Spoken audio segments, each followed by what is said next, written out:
tertúlia. Meu boa tarde para todos e todas. Hoje nós temos aqui o egocentrismo compulsório dentro da egologia, especialidade da conscienciologia. Agora, o que vem a ser o egocentrismo compulsório? A qualidade, condição, estado ou caráter do percentual inevitável de egoísmo da consciência, homem ou mulher, com sim ou com ex, ou conjunto de atitudes ou comportamentos indicando viver a personalidade evolutiva, sem exceção, subordinada a princípios evolutivos essenciais, determinantes, insubstituíveis e inafastáveis, neste caso, sem relação direta com qualquer manifestação egocêntrica, patológica do próprio ego. Então, nós estamos falando aqui da egologia e falando de egocentrismo de uma maneira que é equilibrada, porque faz parte da própria natureza. Agora, o que vem a ser aqui na fatologia o processo do egocentrismo compulsório? Conjunto de atitudes e comportamentos referentes essencialmente a si mesmo. A holomaturidade da consciência, o autocentrismo sadio compulsório, a existência de um individualismo produtivo, a inteligência de dirigir a atenção principalmente sobre si mesmo, sem desconhecer nem menosprezar os interesses dos demais, a dissecção do subjetivismo pessoal, a centralização do ego cosmoético, a autoconscienciometrologia teática. Agora, a holobiografologia desde o passado, e por aí vai. Eu li a metade aí do texto sobre a fatologia. Nós temos uma série de logias e tem também na argumentologia a caracterologia.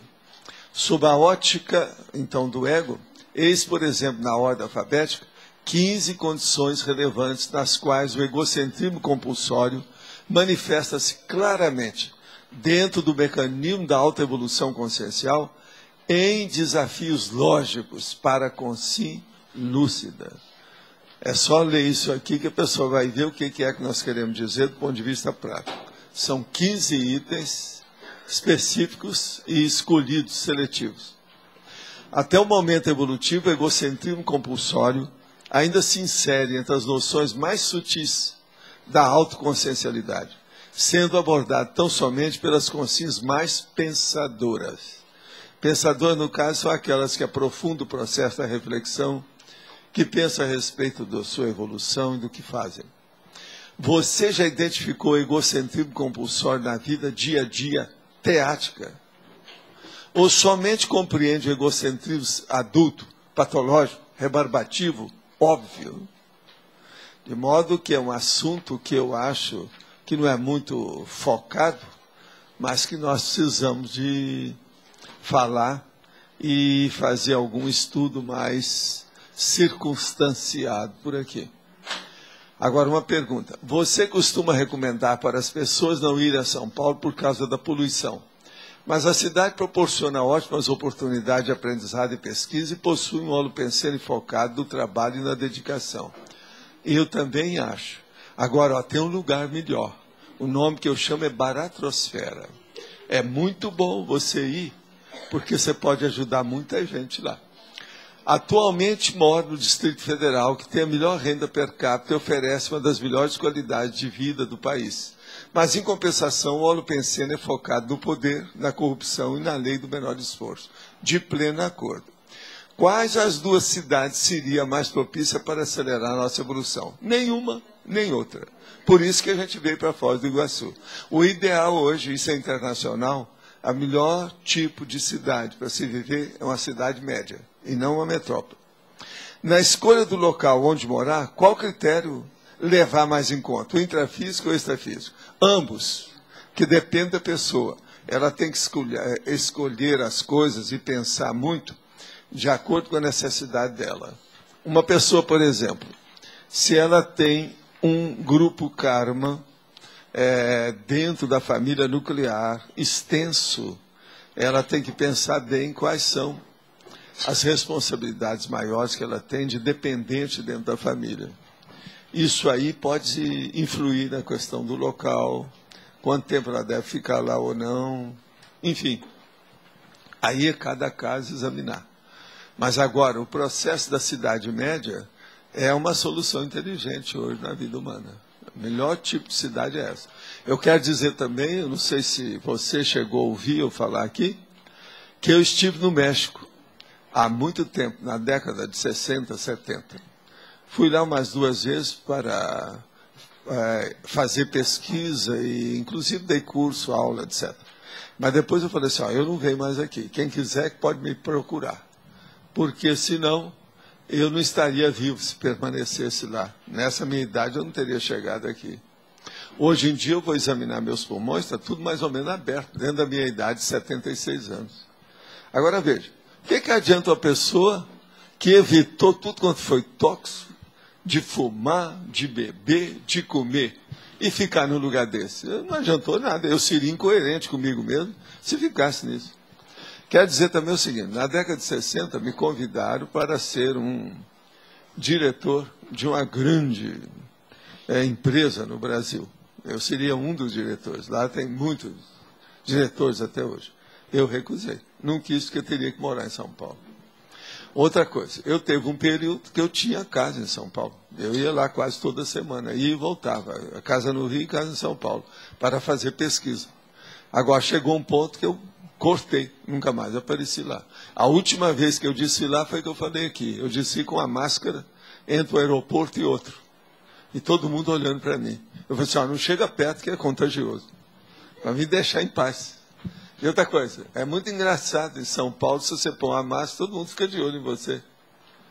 Eu acho que lá, conforme o dia, a população, o prefeito lá, divide e dá uma máscara para cada pessoa. Isso aí ia melhorar muito o quê? As despesas do governo dele. Esses políticos são cabeça curta. Se der uma máscara, evita gasto do processo da saúde do governo. SUS e outras coisas mais, um monte de coisa que tem por aí. Então, veja, a profilaxia devia de ser feita. Agora, veja, os jornais hoje já publicam, Estado de São Paulo, a Folha de São Paulo, publica na primeira página as poluições de São Paulo, aquelas fotografias pretas. Você sabe o que é fotografia preta? É a hora que a poluição não deixa ver os contornos da paisagem. E isso não adianta, tem a prova, é só pegar esse jornal, nós temos um monte lá embaixo. E outra coisa, fotografia na primeira página. Mas ninguém toma providência de nada. Pelo contrário, a coisa está aumentando mais. Agora estavam querendo fazer pedágio no centro da cidade. Isso já devia ter sido feito há 30 anos que eu falava nisso. Agora, outra coisa que eu queria dizer para vocês, eu estou aqui com a revista, que é Viver, da Mente e Cérebro. Ela é de 2006. Mas tem um artigo aqui, da Elizabeth Rudinesco, que é uma diretora de pesquisa do Departamento de História da Universidade de Paris. Ela, então, está defendendo aqui a memória do Salvador Allende. E está defendendo a memória porque uma pessoa escreveu um negócio em Barcelona, Salvador Allende, contra los judíos, los homossexuais e outros degenerados. Então, ela está defendendo a memória do Salvador Allende. Isso foi publicado nessa revista. Viver, que é mente e cérebro. Agora, veja, há umas tolices enormes aqui. Ela está defendendo uma opção de coisa, em parte ela tem razão. Mas, veja, ela não está defendendo a personalidade do Allende.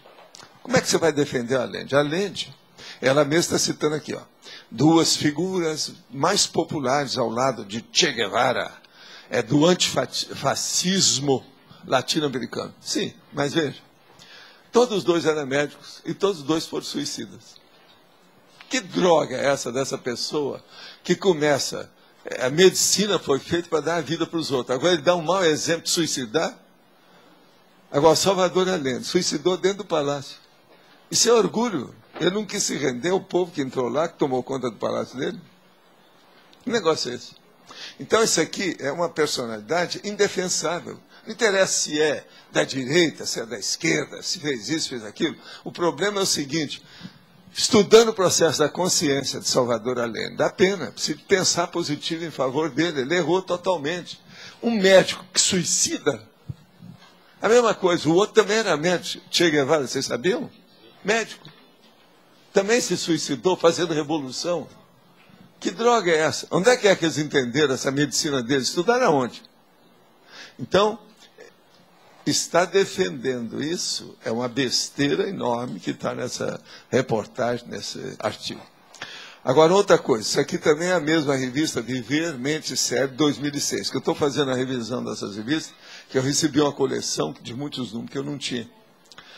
Então, aqui está falando o seguinte, uma coisa muito séria. É um artigo sobre o beabá do mundo. Então, durante muito tempo, pesquisadores acreditaram que muitas línguas poderiam confundir o cérebro. É errado. Quando mergulham em diversos idiomas, as crianças aprendem com maior facilidade e rapidez. Então, o que é que eu falo aqui para vocês sobre o processo de poliglotismo? Entende? Eu mesmo tive que combater isso quando era adolescente, porque tinha muita gente que achava que você está estudando outro idioma, você vai ficar tudo confuso. Não tem nada disso. Hoje está provado, dentro da neurociência, que isso é um fato. Agora, outra coisa também é o seguinte. Saiu aqui o jornal, o Campus SEAEC, que está falando aqui sobre o balanço da enciclopédia dos máximos dos verbetes. Quem ainda não entendeu o assunto, seria bom ver esse número, que é interessante. Tem também um artigo aqui, sabe, da Cristiane Ferraro, sobre consciência comunitária dentro do grupo Karmologia. E uma série de considerações com as notícias, etc. Tal. Vale a pena ver. Agora, para quem ainda não entendeu bem o que quer dizer os mínimos, os máximos, as seções, as divisões e os problemas todos que nós estamos usando nessas seções, e os tipos de seções são fáceis, difíceis, básicas, grandes, extra, é só ver que tem um belo artigo aqui, escrito pelo Antônio, o professor Antônio Pitaguari. Agora, pergunta. Existe alguma relação, pequena ou grande, entre egocentrismo compulsório, temperamento e cláusula pétrea? Poderia comentar em Fatologia Sexta Linha a saída das interpretações grupo-kármica no contexto do verbete hoje? Olha, se existe alguma relação, pequena ou grande, entre egocentrismo compulsório, temperamento e cláusula pétrea, sempre tem, né? Temperamento tem relação com tudo que você for estudado, uma personalidade. A cláusula pétrea tem relação com todo mundo que tem alguma, vamos dizer, programação existencial definida através do curso intermissivo. Agora, o egocentrismo compulsório, se a pessoa for analisar, é aquilo que é inevitável, a pessoa tem que enfrentar. Então, por exemplo, para executar bem a programação existencial, ou para a pessoa melhorar o temperamento dela, se ela conseguir entender um pouco mais a si mesma, através do esclarecimento do próprio egocentrismo compulsório em si mesma na sua vida, isso ajuda demais. Agora, poderia comentar a Fatologia Sexta Linha, que está falando a saída da interpretações grupo kármica. Deixa eu ver onde é que está isso aqui. A centralização, a saída das interpretações grupo kármicas, está na Fatologia, entre a sexta e a sétima linha. O caso todo é o seguinte. As interprisões, como eu estava dizendo, é necessário que a pessoa estude a posição dela, principalmente a partir da família nuclear, a família consanguínea, a árvore genealógica dela, e ver o que é que resta ali de compromissos, de deveres, de obrigações que ela tenha para com pessoas, principalmente os dependentes dessa família. Então, a saída das interprisões grupo-kármicas, nós temos que ver o egocentrismo compulsório, o que ainda está atuando em nossa vida, para ver como é que nós podemos ficar livres do resto. É isso aí que eu quero chamar a atenção. Agora, ó, seria bom o nosso amigo aí estudar essa saída das interprisões com aqueles dados que nós falamos aqui, na página 91, que são 15 condições relevantes do egocentrismo compulsório. Agora, outra pergunta. Qual a melhor postura para o homem ou mulher no exercício do egocentrismo compulsório, na convivialidade cosmética, no seio da família nuclear? É isso aí que nós estamos falando. É a pessoa ver quais são os deveres, obrigações, condições e dependências que a pessoa ainda alimenta perante esses elementos do grupo evolutivo. É necessário ver para ela não desprezar, Porque se uma pessoa não se dá bem com seus familiares, como é que ela vai se dar bem com o resto da humanidade? Isso aqui é aquele outro princípio da conscienciologia. Se uma pessoa não domina bem o corpo humano, por exemplo, ela fuma e fica presa ao negócio de fumar, que é uma coisa tão banal e besta, e, no entanto, tão prejudicial e patológica, como é que ela vai consertar ou dominar bem os outros veículos de manifestação? Então, para dominar o holossoma, é necessário que a pessoa mostre que ela já domina alguma coisa do soma. Senão, como é que fica? Perante o energossoma, psicossoma, mentalsoma, que são mais complexos, mais difíceis. Se ela não domina um, como é que vai ser? A mesma coisa. Se uma pessoa não arranja uma dupla evolutiva e não consegue viver com uma dupla evolutiva, ela mostra que se nenhuma, vamos dizer, passarela para a comunidade maior, ela não consegue passar, ela não faz uma ponte com a humanidade, através de outra pessoa, como é que ela vai ter contato com os milhões de consciências do seu grupo evolutivo? Então, vocês estão vendo que, às vezes, uma pequena observação mostra um processo de unidade, de medida e de trabalho do resto daquela observação. É o soma no holossoma. É a dupla evolutiva perante a humanidade. É o processo do egocentrismo compulsório que nós estamos estudando aqui hoje, em relação ao egocentrismo infantil, adulto, patológico. Então, a pessoa, se estudar bem o egocentrismo compulsório, ela vai começar a ver o que ela deve se defender e o que ela tem que doar, abrir mão, fazer interassistencialidade.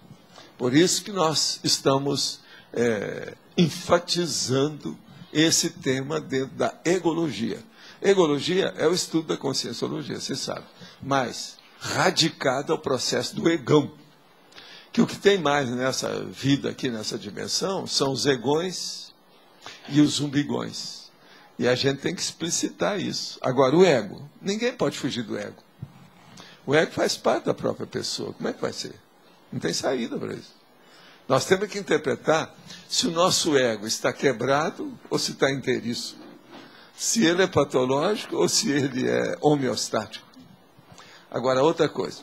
Estou em São Paulo, vivi aí mais de 30 anos. Não concordo desde antes de entrar na conscienciologia com a poluição de São Paulo. Isso te negar a poluição e mecanismo de defesa, etc, etc. Olha, tu, como é que diz você? Como é que é?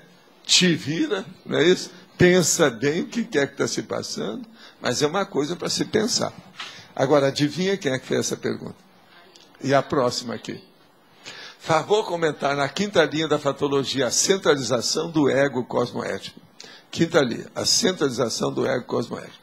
O problema todo é o seguinte: centralizar o ego cosmoético, Arlindo, é colocar, como você sabe, colocar a pessoa dentro do trio parada dura, mas com alta consciencialidade, que é o que você tem procurado fazer e dar exemplo para nós todos. Nós estamos sentindo a sua falta. Faz uns 3 dias que você está fora daqui. A saudade é imensa. E todo mundo está sentindo sua falta aqui dentro.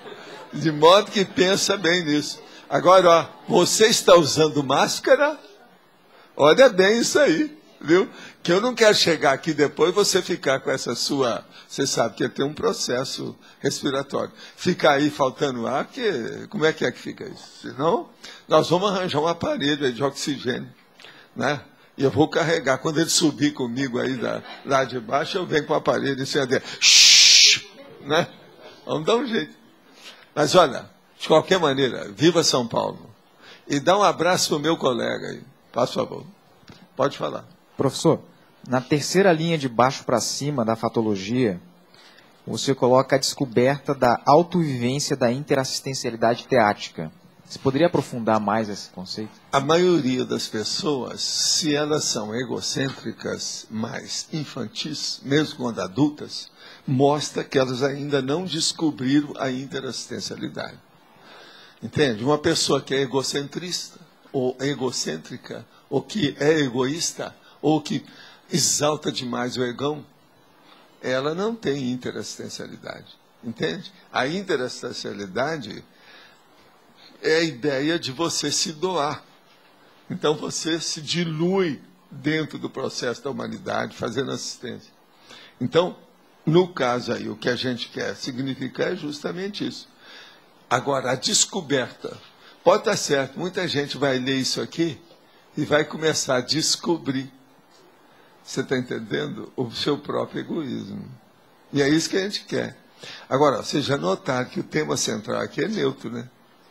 Porque tem gente que tira isso aqui para servir de arma contra os outros. Não, eu tenho que me defender. Por exemplo, tem aquela pessoa que estuda no orientalismo e fala assim, eu não posso fazer essa assistência que você fala, senão eu vou arranjar um karma muito pesado. Porque eu vou pegar isso aí? Então, veja, aí a pessoa não põe a mão na massa do processo da assistência. Então, ela tem que entender até que lado, ou até que ponto, até que limite, o egocentrismo compulsório chega. E aonde é que ele acaba e começa o egoísmão, aquele grandão, que a gente já vem com ele há milênios. Agora, veja, por que é que existe o egocentrismo? Se não fosse o egocentrismo, nós não estaríamos vivos. Não daria para viver nessa dimensão. Devido ao quê? O problema da sobrevivência do mais apto, daquele que se defende mais. Se a gente não se defende, se eu não me defendesse, as doenças já tinham me carregado, os acidentes já tinham me carregado, a poluição já tinha acabado comigo. Só essas três coisas são terríveis. Doença, acidente, poluição. Poluição é uma coisa nova. Isso não existia muito na Terra. Em vidas anteriores nossas, a gente não cogitava disso. A ecologia praticamente foi fundada na era moderna. Devido ao quê? O homem, em vez de estar só fazendo cocô, ele começou a fazer cocô intelectual. Então vem a tecnologia da guerra, bomba atômica, são os cocôs intelectuais. Isso aí tem um amigo meu que já falava isso na década em 1945, na época da bomba. Falei assim, pois é, as guerras antes não criavam tanto processo do lixão. Agora, a partir da Segunda Guerra, o negócio aumentou demais o lixão. Muito embora na Primeira Guerra, vocês sabem, eles criaram uma porção de gases que matava todo mundo, e aquilo continuou matando muita gente. Mas, por exemplo, depois disso, eles começaram a criar isso que hoje está matando muita gente, e que tem milhões por aí afora, que chama minas subterrâneas. Então, veja, você quer cocô maior do que esse? Isso é um produto orgânico, a mina subterrânea, igual ao cocô. Mas, veja, o processo de, vamos dizer aí no caso, de limpeza, de esgoto, não foi bem feito. Agora, se você pensar, tanto são dezenas de países que têm minas subterrâneas. Como é que fica isso? E eles estão criando isso mais. Tem muito lugar que estão pondo mina ainda até hoje. Lá embaixo, nós temos coleções sobre o processo das minas subterrâneas. É uma das coisas mais assim absurdas da humanidade atual. É a mina subterrânea, é a gestante bomba, é o genocida declarado e essas defesas de ditadores. Gente, de vez em quando eu fico pensando, como é que ainda existe gente que defende ditador nesse terceiro milênio? Eu não entendo isso. Que falta de cabeça. Agora, a política põe o povo tudo perturbado. Para mim, a política é pior do que a cocaína, em certas consciências. Elas perturbam muito mais do que a cocaína. São essas defesas. Vocês vejam tanto de cantores e artistas do Brasil defendendo Fidel Castro durante décadas. Não adianta falar com eles, eles não entendem. Agora, veja. É lógico que tem interesse, dinheiro atrás disso, fama, o cara quer se projetar. Mas veja, você vai se projetar, alguém aqui quer se projetar com um mega assediador, a gente arranja. Agora, veja, o que é o Fidel Castro? É um mega assediador, da coisa toda, com toda a política, a filosofia, o interesse. Ele, às vezes, está até muito crente da situação que ele faz. Que deve ser crente, depois de 49 anos sendo ditador, e não abrindo o osso de jeito nenhum, pitbull, ou, se vocês quiserem, Rottweiler, Não deixa o osso de jeito nenhum. Deixou porque o câncer está acabando com ele. Senão não deixaria, hein? Pois é, mas colocou um irmão. Quer dizer, ele fez o substituto político. Depois de 49 anos. Entende? E é pau-mandado dele, ó, é o que estão falando. Então, vocês vejam. Tudo isso é o egocentrismo perturbado, patológico. E outra coisa, devastador. Esse aqui é o adjetivo pior. Isso tem devastado as vidas, a evolução de multidões. E ainda vão, muitos não, ainda vão entrar nessa. Agora, Valdo, Fidel, ele numa próxima vida, inevitavelmente deve renascer em Cuba. A gente pode dizer? É, com essa turma com tem. Rabo Se a preso. turma de Cuba for para algum lugar, ele vai junto. Se tiver um ele deslocamento... Está preso ao povo. É. O que manda não é a geopolítica. Sim, mas o é o que manda grupo. é aquele grupo que ele massacrou. Pode ser que ele vai nascer, talvez, em Miami. Lá tem a turma de Cuba terrível. Sim, sim. São os mais bravos, mais aguerridos, mais fortes. E outra coisa, tem muito dinheiro. Para vocês terem ideia, presta atenção no que eu vou falar, isso aí eu experimentei. Vocês sabem, já fui a Miami dezenas de vezes, já passei lá temporadas enormes, dando curso, tudo isso. Mas a maior livraria de livros mais caros e às vezes mais raros que tem é de cubanos. É. Olha, tem livro que eu procurei na Europa, inclusive na Espanha, não achei. Eu fui lá nessa livraria, tem. Agora, os preços são absurdos. São os livros mais caros que tem. Porque muitos têm razão de ser o preço caro, porque são livros raros que você está procurando, que não tem e tal. Eu não sei se a livraria existe, porque agora já faz alguns anos que eu não apareço por lá. Mas eu sempre ia, e é o seguinte, ia sem levar o meu talão de cheques. Entende? Para não ter a tentação de comprar a livraria inteira. Está entendendo? Então eu deixava fora. Aí eu vi um livro e anotava o nome, o autor, a editora, o título dele todo e o preço. Depois eu ia para a Europa e examinava. Tem muita coisa que eu comprei depois na Europa, porque eu consegui mais barato. Agora, o preço lá, às vezes, era absurdo. Teve, por exemplo, uma coleção de 6 volumes, de um dicionário mais sério, que eu comprei na Espanha, em Barcelona. Eu comprei lá porque eu descobri numa livraria escondidinha que eles tinham lá uma coleção restante. Agora, comprei na base assim de $170, o equivalente. Agora, em Cuba, era 611. Mesma coleção. Então, é um negócio sério. Tudo por causa da raridade. Agora, nós temos aí os livros. São 6 volumes, fora de série. Vale a pena. Eu sempre consulto eles de vez em quando. Mas você queria falar alguma coisa? Valdo, na página 91, naquela listagem, no número 1, a segunda linha, eu queria entender que melhor a autoestima... Acobertamento. Você não consegue esconder de si próprio a verdade sobre si mesmo. 2 pontos. A autoestima depende da vontade individual e esta qualifica o próprio humor consciencial. Eu entendo todo, menos a parte de autoestima depende da vontade individual. Pode explicar melhor isso? É a vontade que faz a sua autoestima.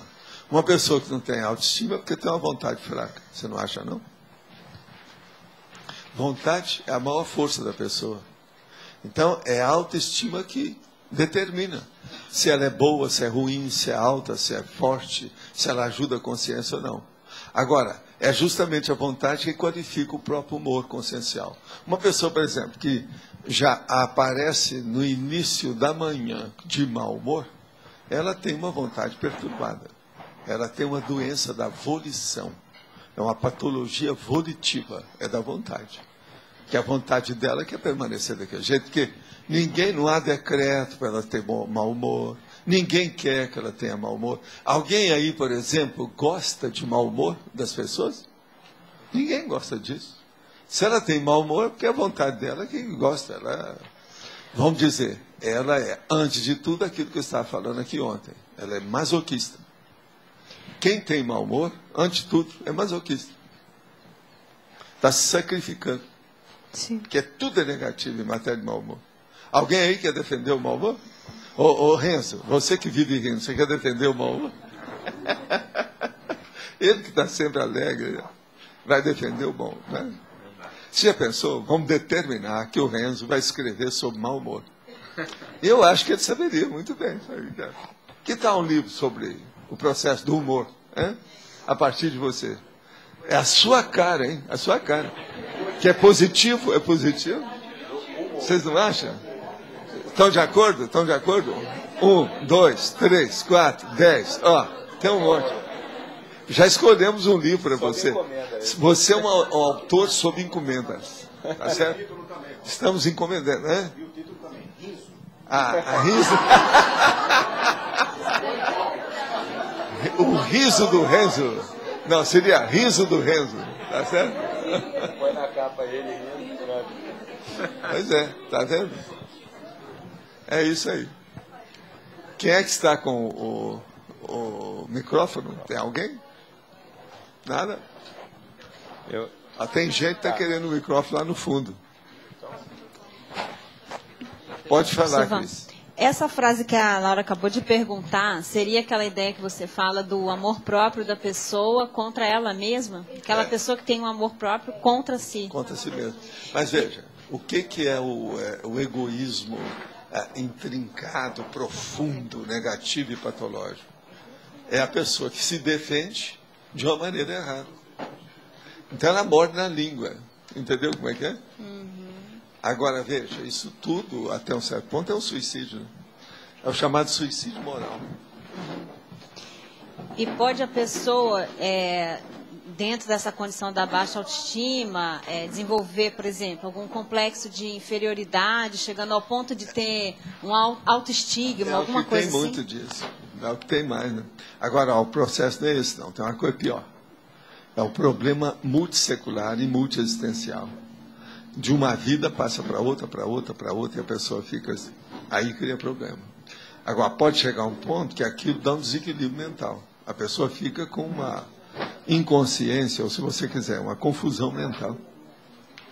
E tem muita gente assim.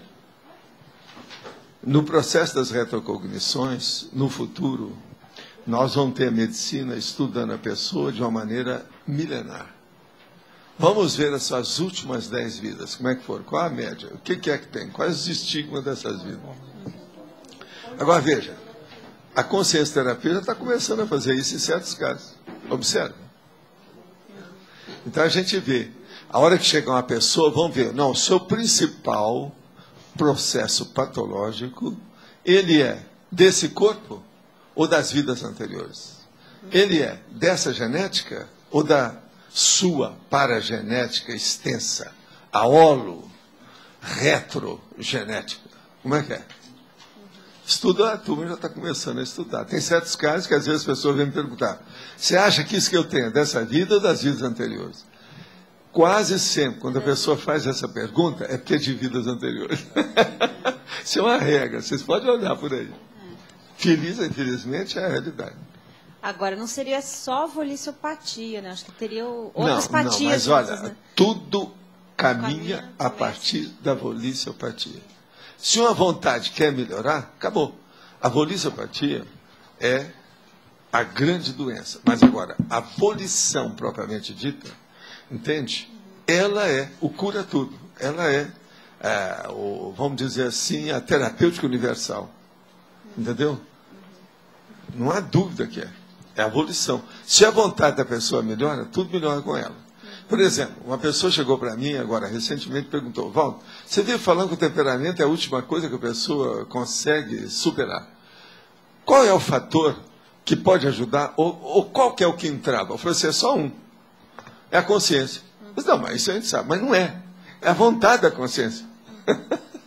Você está entendendo? Aí a pessoa entendeu. Realmente, tudo depende da vontade.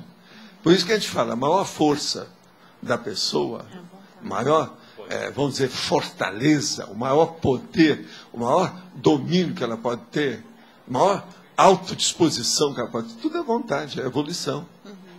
Então acabou. Agora veja, só para lembrar uma coisa para você, sutil. Um dos negócios, por exemplo, que eu sempre fui implicado, são aquelas pessoas que fora do corpo não conseguem fazer evolutação. Sendo que você vê que ela tem toda a característica que ela pode. Por quê? Por causa da vontade dela.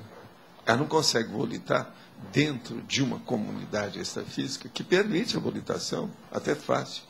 O holopensene lá é positivo para aquilo. No entanto, a pessoa ela não tem segurança. É igualzinho uma pessoa que vai andar de bicicleta ou que vai patinar no gelo. Ela não tem medo de ficar em pé. Você está entendendo como é que é?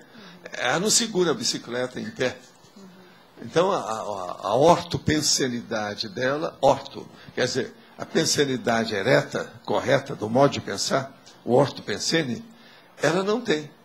Ela não aplica naquilo. Então, por exemplo, é a falta desse ortopensene forte que não domina as reações neurológicas da pessoa na hora que ela está começando a patinar ou que está começando a manobrar uma bicicleta.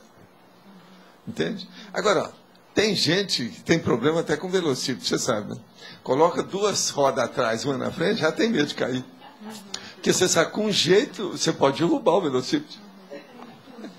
Com um jeito. É preciso de ter técnica para derrubar um velocípede. Então, o triciclo, por exemplo, de modo geral, precisa ter técnica.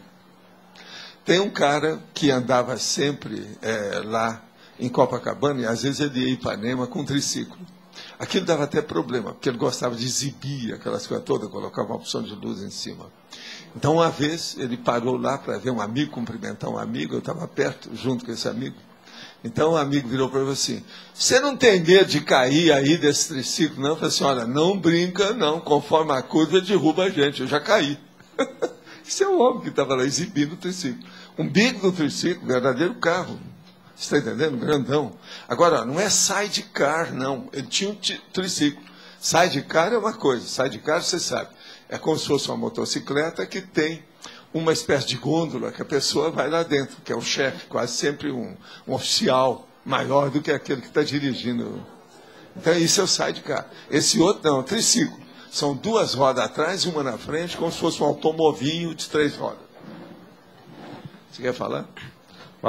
Voltando naquele caso lá que você estava falando do Fidel, né? Você comentou, de repente ele pode nascer em Miami, porque depende do grupo. O que determina essa transmigração dentro da Terra mesmo, de grupos, da ressomática?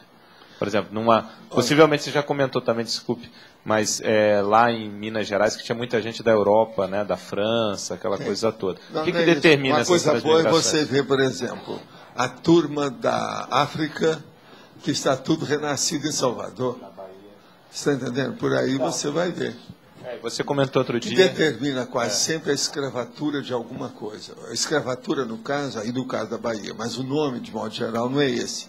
O nome seria o processo da manipulação consciencial. A escravatura é um tipo de manipulação avançada, mas existem as manipulações menos avançadas dessas, intermediárias. Então, o processo é isso, que é a situação séria. Escuta, talvez é o caso de desligar isso aí, ó, e abrir a janela ou qualquer coisa, por causa dessa barulhada desse negócio. Quem que é que está fazendo barulho? Pois é, desliga isso. É só 1 minuto. Então a gente fica em silêncio, 1 minuto de silêncio, pela morte dele. Pela morte do silêncio. Não é isso? 1 minuto de silêncio pela morte do silêncio. Vocês sabem? Mas olha, tem aqui uma pergunta.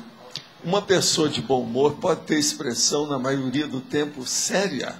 O sorriso não pode ser uma forma de sedução? Não há dúvida, mas olha, isso aí já é apelação, né? Sorriso é sempre uma coisa positiva, não venha com essa. E outra coisa, não custa nada. Dizem que uma das riquezas mais baratas que existe é o sorriso. Mas olha, voltando ao processo da geopolítica, vamos entender bem o processo.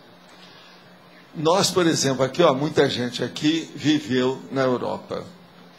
Alguns ainda têm um pé lá dentro, outros estão presos lá. Eu tenho um monte de amigos em diversos países da Europa que desejariam vir para cá, para Foz, e eles não podem sair. Eles mesmos vieram me perguntar se dividir. Eu falei, não, cada um tem seu problema mais sério lá dentro. Agora veja, não é todo mundo que sai do seu país e vem para cá igual a Laura, igual a Cristina. Está entendendo? Isso aí não é fácil. Agora, tem uns que saem indiretamente. O caso da Kátia, por exemplo. Você está entendendo? Agora, eu mesmo, né, até um certo ponto, eu sou de origem portuguesa, com esse negócio todo, como é que... Então, nós temos que estudar isso, essa raiz geopolítica da coisa. O que atrai é justamente os atratores, sim.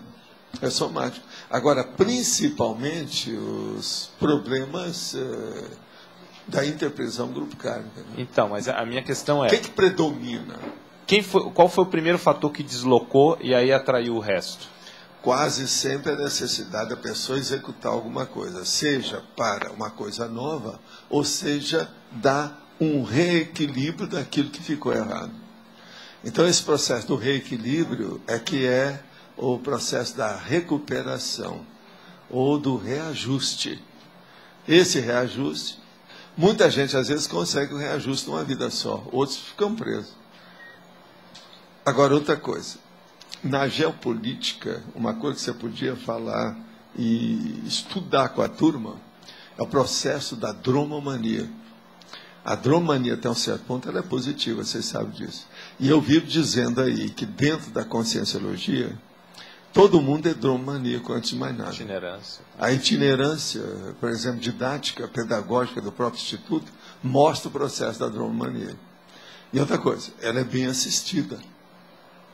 Entende? Então, isso tem que ser levado em consideração. Agora, existe também aquela outra condição, que eu falo, um dia desse foi preciso lembrar isso lá para alguns professores, algumas pessoas que estiveram lá debatendo comigo uns assuntos, que é aquele caso.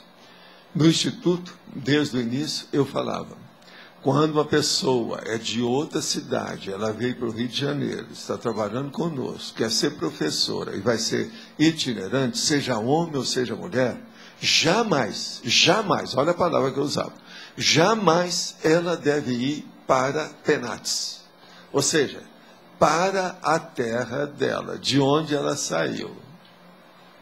Nunca, no início, ela pode fazer isso. Ela só deve voltar para a terra dela para dar aula quando ela for veterana.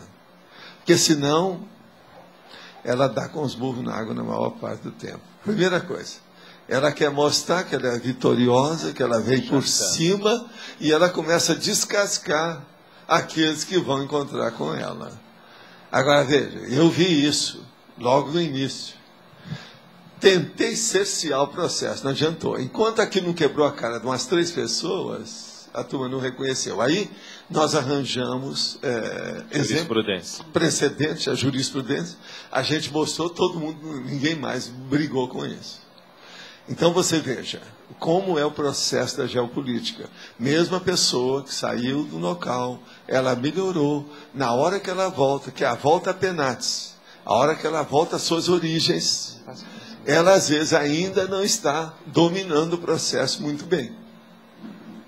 Então nós temos que pensar muito nisso. Isso é uma sutileza. Eu estou te dando a sutileza para você começar a pensar como a geopolítica é importante. Eu já escrevi alguns verbetes falando de geopolítica aqui, sobre vários aspectos, mas só, isso vai longe. É muito material que tem. Pelo seguinte, nas nossas vidas anteriores, todo mundo aqui já viveu em muitos lugares. Isso confunde tudo. Muitas raízes. E outra coisa, tem um processo da interiorose, né? Essas raízes, por exemplo, que a pessoa não sai dali, ela praticamente é inextirpável para ela. Você não tem jeito de arrancar aquilo. Ela lançou a âncora e não sai do porto. Entendeu? Uhum. Ela não vê o mar aberto, ela não enfrenta a coisa, ela está no porto e não quer sair. Mas, Val, pensando assim... Sob certo aspecto, é a mesma coisa da síndrome do canguru, você sabia, né? Entendi. A síndrome do canguru é o lançamento da âncora que não quer sair. Geopolítico. A geopolítica. Mas, por exemplo... A geopolítica no caso do útero, no caso da bolsa do canguru. A topofilia. É. Agora, do ponto de vista do evoluciólogo, tá? A gente podendo assim expandir, pensando assim, vamos pensar na questão da formação do Brasil. E aí tem as regiões e estados, como você falou, o pessoal da África, né, Salvador, Bahia, você já comentou o pessoal do Rio Grande do Sul, tinha muita gente da própria América do Sul e tal.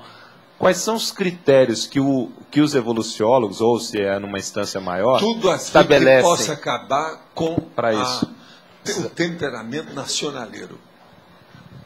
O nacionalismo é a pior coisa que tem, que é o nacionalismo, até um certo ponto, ele é negativíssimo.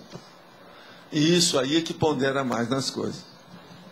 Quando a pessoa começa a combater o nacionalismo, é preciso se abrir o olho. Se ela ainda é nacionalista, num ponto pior. A hora que o Che Guevara sai da Argentina, vai para Cuba e depois volta para a Bolívia, tudo para fazer revolução, até na África ele foi. Isso mostra que é o nacionalismo que perturbou tudo. Então ele é pior, ele expandiu o negócio. Então ele sai de um país para piorar o outro. Está entendendo? Levar trabuco, levar a bala, levar o canhão. Isso é uma coisa terrível vocês pensarem nisso. Então, mas olhando, você fazendo uma abordagem da para-história, né?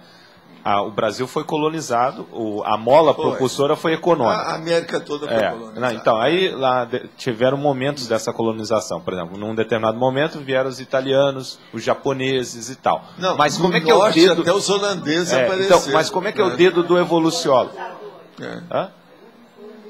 Não, mas é uma espécie... Não é bem colonial... Mas é o que eu estou querendo comentar. Mas não deixa de ser colono. É no sentido de vir a imigração, os imigrantes. Agora, vieram também os africanos. Com os africanos, a gente não deve pensar só que os escravos que vieram, não. Foram os donos de escravos também da África. Então, mas eu quero saber assim, como é que é o dedo da para-história? Que intrafisicamente o olhar é mais econômico, tanto no motivo quanto no outro, dos imigrantes. Mas como é que é do ponto de vista grupocármico? O que está por trás assim dessas diretrizes? O problema todo é o domínio da grupo-carmalidade muito acendrado. Você sabe, tem aquela turma lá do Espírito Santo que estão aí não sei há quantos anos e eles não se imiscuem com os outros. Outra coisa, tem um monte de judeus que entram em qualquer lugar e não se imiscuem com sociedade nenhuma. Na hora que o negócio piora, eles caem fora. Então, veja, há pessoas que não têm nenhuma mescla, ela não se mistura. Agora, lá no fundo, isso é um orgulho acendrado, escondido, que não se revela. Isso tudo a gente tem que levar também em consideração nessa situação. Agora, o problema nosso, mais sério, o Locha aí, que a gente não pode esquecer num caso desse, ainda mais lá no estúdio de vocês, é que o processo da geopolítica é secundário. Sim. A coisa mais séria é a megafraternidade. São as pessoas. Quando entra a megafraternidade, localização é besteira. Então, por exemplo, falar que uma etnia é maior do que a outra, falar que uma raça é maior do que a outra, isso é loucura, isso é patologia. Entende? Ou falar que um sexo é superior ao outro também é loucura. Sim. Entendeu? Agora, o que é que nós devemos lembrar? É a megafraternidade. Seja num corpo de homem, de mulher, de homossexual, seja nesse país ou naquele, nessa cidade ou naquela, com poluição ou sem poluição, se de ver qual a ficha da pessoa, qual o registro dela. Agora, é lógico que o povo mais inteligente vai procurar um lugar sem muita poluição, um lugar que não tenha ditadura, um lugar que ela possa se manifestar com liberdade para ajudar as outras pessoas, um local que ela possa fazer assistência com liberdade maior. Que tem muito lugar que você quer fazer assistência para os outros e eles não permitem. Eu mesmo já estive em lugar que eu tive que... Vou sair de fininho porque eu não estou agradando. E sair de fininho, a francesa. Tem muito lugar assim, fora do Brasil e dentro do Brasil. Até lugar que você é mal visto. É o caso da minha amiga, que estudou demais o processo para fazer exames complementares dentro da ginecologia, veio com as coisas mais avançadas, lá dos Estados Unidos, chegou em São Paulo, tudo quanto era colega dela, dentro, paramédico, médico, um monte de gente, tudo contra. Que ela estava trazendo um negócio superior a todos eles. E ajudar todo mundo. Chega num ponto e fala assim, volta, vai embora para os Estados Unidos, não fica, porque não tem ambiente para você. Ainda não está maduro, São Paulo, Brasil, sobre aquele nível de medicina. Agora, então, vamos pensar bem nisso. Terrível isso, não é? Agora, veja, isso é década de 60. Ela foi para os Estados Unidos, nunca mais voltou aqui. Agora, tinha um negócio pior no caso dela, era a mulher, né? Mulher no meio de um monte de homem, seja qual for a profissão, ainda tem muito preconceito e muita pressão em cima dela, né? Agora, os exames que ela fazia ajudavam demais para prevenir câncer, um milhão de coisas. Ela estava super avançada naquilo. estudou durante muito tempo, veio com a corda toda, me deu uma pena danada. Você, Valdo, não tem, todas as portas se fecham para mim. Todo mundo tem medo da gente, da situação. Agora, em São Paulo, que era o top, na ocasião, era o top de medicina em matéria de ginecologia. Hoje eu não sei onde é que é mais. Mas naquela ocasião era lá. E ela foi embora. Eu mesmo falei, agora, volta. A turma não merece você aqui com todo o estudo que você tem. Exame complementar que ela fazia, mas fora de série. E vocês estão vendo, o exame complementar até hoje é problemático. Tem um monte de exame com aparelho que não faz aqui em Foz. Eu fui a Belo Horizonte por causa disso. Já fui a Cascavel por causa disso. Que aqui não tem. Então vocês vejam. O melhor da história é que eu conversei com o doutor Bastos lá em Cascavel. Eu falei assim, vem cá, por que você não monta a filial desse seu instituto aqui lá em Foz? Ele virou para mim e falou assim, ninguém nunca me convidou. Porque ele sabe que tem as brigas do negócio, tem que fazer um convite.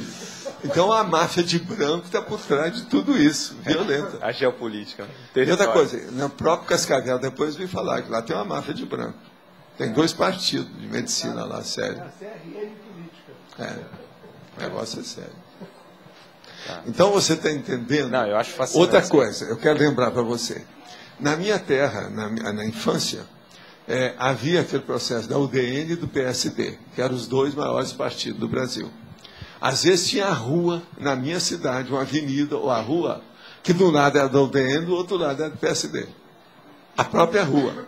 Outra coisa, nessa ocasião, na década de 50, eu fui em Juan Pedro Cavaleiro, sabe como é? Que é aquele aí, que ainda existe até hoje, que negócio todo. Lá havia uma fronteira numa rua. Eu não sei se ainda existe até hoje.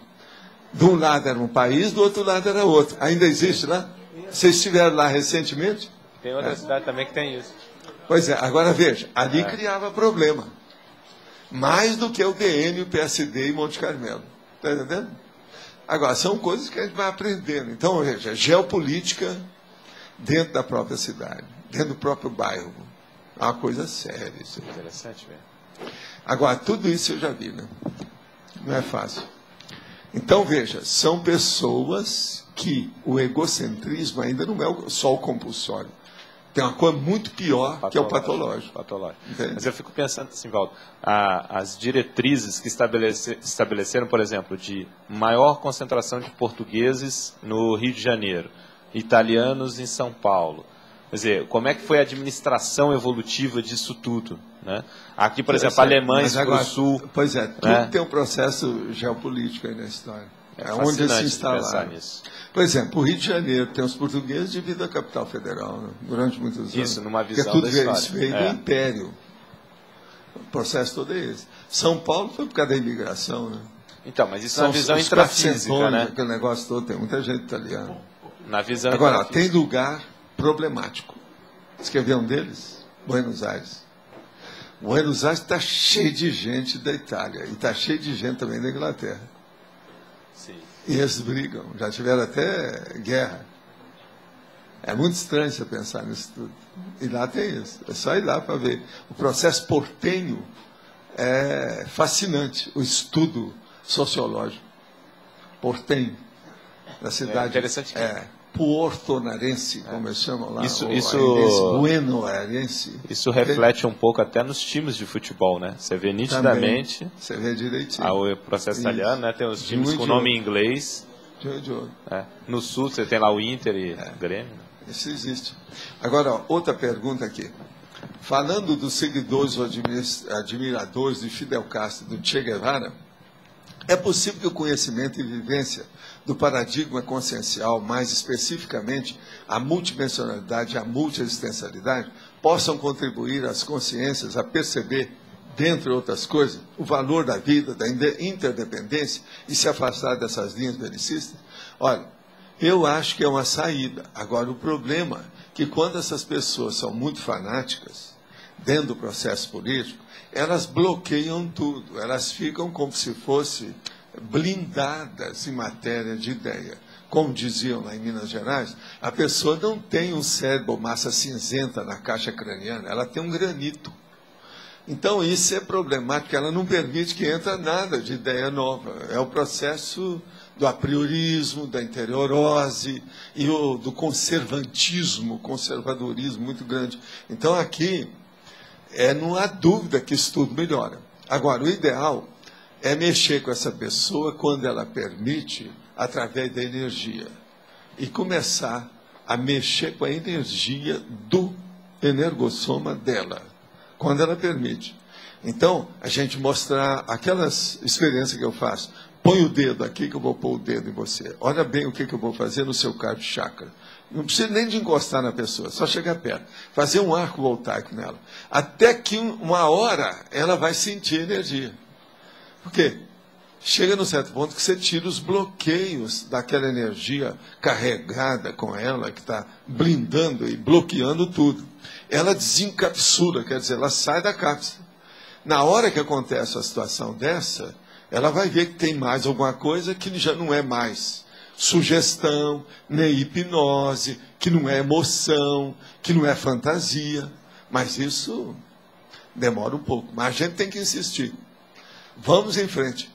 É um dos nossos amigos aqui que está perguntando. Esse também é de casa, esse que perguntou. Paulo, Professor, na definição ali, na definologia, na segunda linha, o professor fala do percentual inevitável de egoísmo da consciência. Sim. Então, esse percentual significa que o egocentrismo compulsório, ele muda à medida em que a pessoa vai evoluindo? Esse percentual muda ou não? Não, não é que muda. É lógico que muda, tudo que a pessoa muda com o passar do tempo. Mas o problema não é que muda. A pessoa que muda o modo de tratar a si mesma. Ela muda as definições sobre o egão que ela tem. Então, por exemplo, o processo de sobreviver, a sobrevivência do mais apto, que é a lei da própria evoluciologia, ela é inevitável, todo mundo precisa disso. Uma criança precisa de se prevenir, porque senão ela risca um fósforo, ela se queima toda.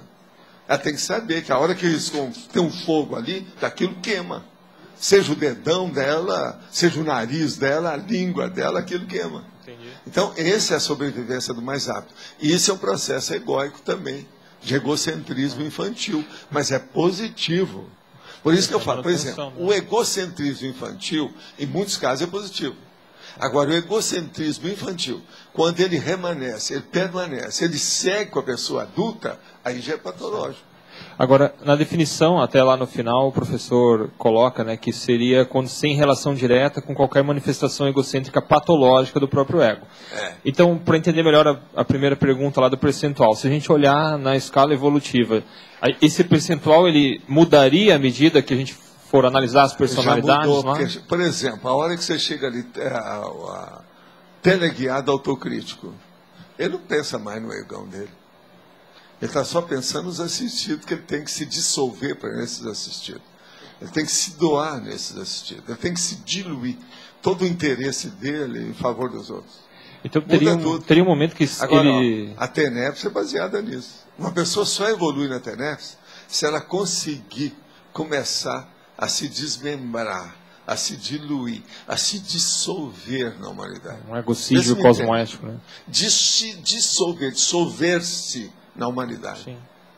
Entendi. Isso é que é o ideal, entendeu? Então, a gente pode dizer que existe um fim para esse contexto do egocentrismo compulsório. Olha, ou não? Existe fim até para o psicossoma. Pensa bem. Eu não sei o resto. Então, por aí você tem uma ideia como o negócio é muito mais profundo e abrangente. Agora, nós temos que estudar. O egocentrismo compulsório é importantíssimo ainda para nós, William. Agora, professor, dentro dessa linha de raciocínio ainda, na sinonimologia, não valeria a pena o sinônimo egocentrismo natural, ou seja, que pertence à natureza da consciência em determinado quando eu for tempo? estudar o egocentrismo infantil, por exemplo. Aqui não. Eu tenho que chamar a atenção para o compulsório. Agora, não... Outra coisa, vocês que estudam muito psicologia, essa coisa, você já viu algum livro sobre isso? Não tem. Tá vendo? Não tem mesmo. Agora, é a conscienciologia que devasta, ou devassa, ou abre a situação. Muitos desses termos novos que nós trazemos por causa disso. O que você vai fazer aqui? Eu precisava de arranjar um termo para isso. Eu não arranjei nenhum bom. Vocês vão olhar, tudo aqui, ó, são palavras compostas, expressões compostas. Eu não achei uma palavra adequada para colocar aí até agora. Que me parece que se ele é imposto, inevitável, ele também seria natural, ou seja, se há consciência naquele contexto evolutivo, é natural que ela apresente o egocentrismo compulsório. Sim. Não. Mas agora você veja, você entendeu o que eu quero dizer com compulsório. Entendi. É inevitável. Não tem jeito. Ele existe. Então, relaxe e aproveite. Vê o que você faz com isso. É isso que eu quero chamar a atenção. Agora, é muito importante chamar a atenção para esse lado natural, positivo, que não é patológico, para a pessoa ver o outro que é tão patológico que todo mundo combate, que está todo mundo vendo, porque é a base de todos os erros que estão por aí. Tudo nasce do egoísmo. O próprio orgulho é o primogênito do filho. Filho primogênito. Você está entendendo? Do egoísmo. Sim. Val, sua esquerda aqui. A minha pergunta é muito próxima da do William. Eu havia entendido essa questão do egocentrismo compulsório em termos de qualidade. Numa consciência menos evoluída, o egocentrismo seria manifestado a partir dos instintos. E na mais evoluída, a partir da inteligência evolutiva. Só vamos entender uma coisa. O serenão vem aqui, arranja um corpo.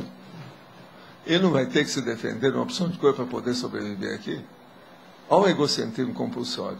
O serenão, aqui. Isso é inevitável. Nessa dimensão não tem saída. Se ele não sobrevive, como é que é? E a sobrevivência do mais apto? A sobrevivência inteligente?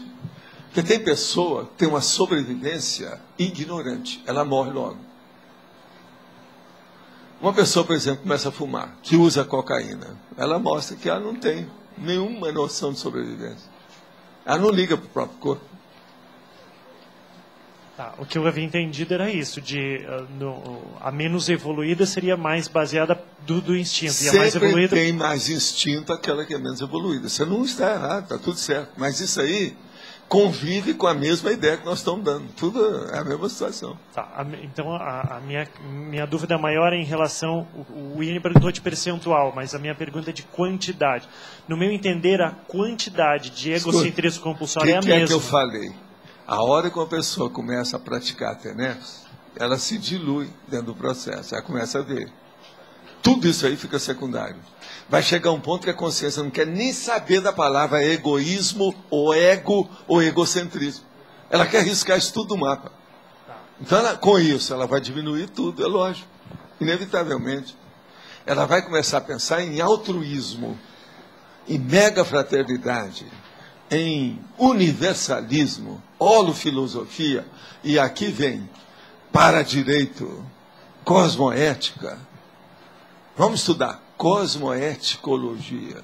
Terrível isso aí. Então, só para eu entender, quando a consciência mais evoluída ela possui uma maxi proex e ela possui responsabilidade perante outras consciências, que é essa questão da interassistência, ok. Mas o egocentrismo compulsório ainda existe em função de que na cláusula da proex dela existe essa interassistência. Deixa eu te dar uma para acabar com o assunto. Numa dupla, existe o egocentrismo infantil do homem e existe o egocentrismo compulsório também da mulher. Tanto compulsório como, se quiser, o infantil, o adulto, tudo que você queira. Uma dupla é assim. Mas o compulsório, ele continua. Como é que uma mulher, se ela não tiver egocentrismo compulsório para se compor, ficar arrumadinha, bem arrumada, olhar o modo de falar, examinar seu vocabulário, como é que ela vai viver bem com o homem dela? Estou falando de mulher, hein? Que olha, mulher é que olha mais para o processo de vaidade, que sabe sobreviver com isso, que sabe que ela tem que ter uma apresentação que tem que ser muito mais aprimorada e exigida pela sociedade do que o homem. Tá certo? Até aí tudo bem, mas... Então pensa. O negócio é muito mais sério que isso tudo aí que você está pensando. Coisa muito mais abrangente. Se uma dupla evolutiva é assim, o que não é mais? Tudo é. Então... o egocentrismo compulsório, nós precisamos de estudá-lo com mais detalhes, refletir sobre esse assunto e não confundir a compulsoriedade positiva dele com o egoísmo infantil do adulto. Não, justamente isso que eu estou querendo entender, o liame, onde agora, que começa a diferença. Olha lá a antonimologia. egocentrismo adulto, anti-egocentrismo, anti-egoísmo, altruísmo, desapegamento, desapego e desprendimento, abnegantismo, filantropia, alocentrismo e proximismo, assistenciologia, renúncia e renunciação, misantropia e voluntariado. Tudo isso aí é para a pessoa pensar. Olha só o universo amplo e diversificado dessas proposições. Terrível. Tá certo? Esse verbete, gente, é um dos que nós precisamos mais. No entanto, ele é suave. Você acha, Roberto? O que você acha? Ele é suave. Refletir mais, tentar entender. Pois é, mas de reflexão, por isso que eu estou falando. Professor, nessa ideia de diluição que o senhor está falando, da pessoa se dissolver, se diluir à medida que ela vai evoluir. Quer dizer, o egão dela ela dissolve, mas ela continua cada vez mais viva, mais aware, mais alerta. Você já pegou a ideia que eu ia perguntar. Mas a questão é a seguinte, quando ela tem um fenômeno de expansão de consciência, uma cosmoconsciência, o senhor comentou que no orientalismo é bobagem eles acharem que se dissolve e que a não pessoa existe isso. Ela vai continuar existindo como individualidade. Ela não perde a personalidade nunca, nem, veja bem, a independência dela. E outra coisa muito certa, a individualização. Individualização. Esse egocentrismo compulsório é a maior demonstração de individualização de uma personalidade. Aquela ideia da singularidade. Agora, a pessoa dilui os erros dela. Ela acabou com aquilo, ela dissolveu as errâncias. Entende? Aquela tríade da ironia. Ela dissolveu. Então, a personalidade está cada vez mais aware, mais lúcida, mas ela sobe, ela está cada vez também sobrepairando o egoísmo, aquele oceano Pacífico imenso, ou aquele espaço sideral cheio de egocentrismo. Tudo isso já desapareceu, entendeu? É isso que eu quero dizer. O aware. Agora, então, conclusão de tudo isso, pode fazer um pós-fácil aí para a gente entender. Toda vez que você esquecer seu egoísmo, você aumenta a sua lucidez. Só a regra. Eu já falava isso, menino, lá no nosso ciclo de estudo da União da Mocidade Espírita. O senhor já usou alguma vez a expressão, eu não me recordo se sim ou se não, o cosmocentrismo, que seria exatamente essa... Não, é aquilo da cosmossíntese. Exato, né? Cosmossíntese. O negócio é a cosmossíntese. Agora, o egocentrismo compulsório é uma nuance desses assuntos que não é muito estudada. Agora, por exemplo, eu ainda não estudei... paradoxal, né? Roberto, eu ainda não estudei. Por que não é muito estudada? Precisa de estudar por quê? Deve ter uns motivos muito sérios em cima disso. Sabe por quê? Eu tenho uma primeira hipótese assim grossa para a gente começar. Devido ao egoísmo das pessoas. Isso aí atrai atenção para a pessoa estudar egocentrismo e egoísmo. Ninguém quer fazer isso. Por exemplo, você vai falar em egoísmo para um político. Ele não quer saber desse negócio. Isso é uma palavra tabu para político. Nessa época da eleição, isso é um perigo. Pensa bem. Agora, quando você chama egocentrismo compulsório, você está falando de uma coisa positiva aqui para meter o pau no que está errado. Eles não querem isso. Então, para mim, a intenção aí é essa. É colocar debaixo do tapete uma coisa que é inconveniente, desagradável, que não interessa estar estudando muito. Uma boa parte das pessoas não sabe que o orgulho deriva do egoísmo. Tem gente que acha que o orgulho é superior ao egoísmo. Não é. O egoísmo é a mãe de todos. É a mãe de todas as guerras evolutivas da pessoa. É o egoísmo. A própria conscienciologia exerce esse efeito, né? O estudo de si também... Tem gente que não gosta de me ver. Por quê? Eu sou um peso na consciência deles. Toda vez que vê, eu peso. Eu chego, quero sorrir, eu levo até presente, não adianta. Eu sou persona não grata. E muitos de vocês vão ficar cada vez mais assim. Não, e você vai ter outra, a proexofobia. Vai todo mundo olhar para você, ixi, chegou o homem da proex. Estou perdido. Entendeu? Pode falar. Na página 90, paradoxologia. Queria saber duas coisas. Queria um exemplo do egocentrismo descentralizado e queria saber se o paradoxo é porque existe esse binômio aí, centralizado e descentralizado, ou se o egocentrismo centralizado por si só já é um paradoxo. Não, o paradoxo é o seguinte. O seu egoísmo ele é centralizado ou descentralizado? Vamos estudar o que eu quero dizer com isso. O que você acha que seja? Alguém quer falar? Fala aí para nós. Vamos ver. O egoísmo está centralizado em mim mesmo. Né? Eu me colocando como centro do meu egoísmo. Eu me colocando como centro do meu egoísmo. Não é? Existe um preceito que vem da antiguidade que fala o seguinte. Há pessoas que são egoístas, mas ela costuma contagiar as pessoas próximas com o egoísmo dela. O egoísmo dela é tão grande que só ela defender a si mesma é pouco.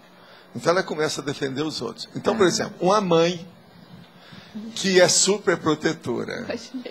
Acabou. Ela descentralizou o egocentrismo dela negativamente em cima da produção. Não, isso saiu do meu útero.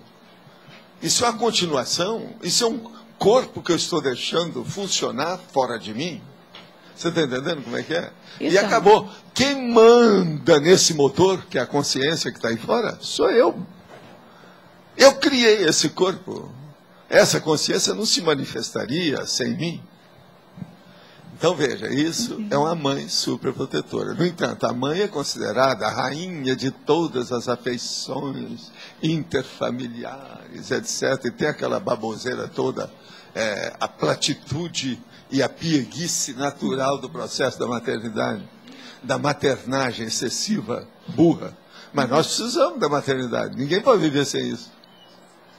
Então, veja, começa a pensar nisso. O que você acha da centralização e descentralização? Não, eu entendi isso. Você falou, eu já tinha até imaginado o pseudópodes, né? Do egocentrismo. Só que, agora, assim, às vezes saber... não é bem pseudópodes.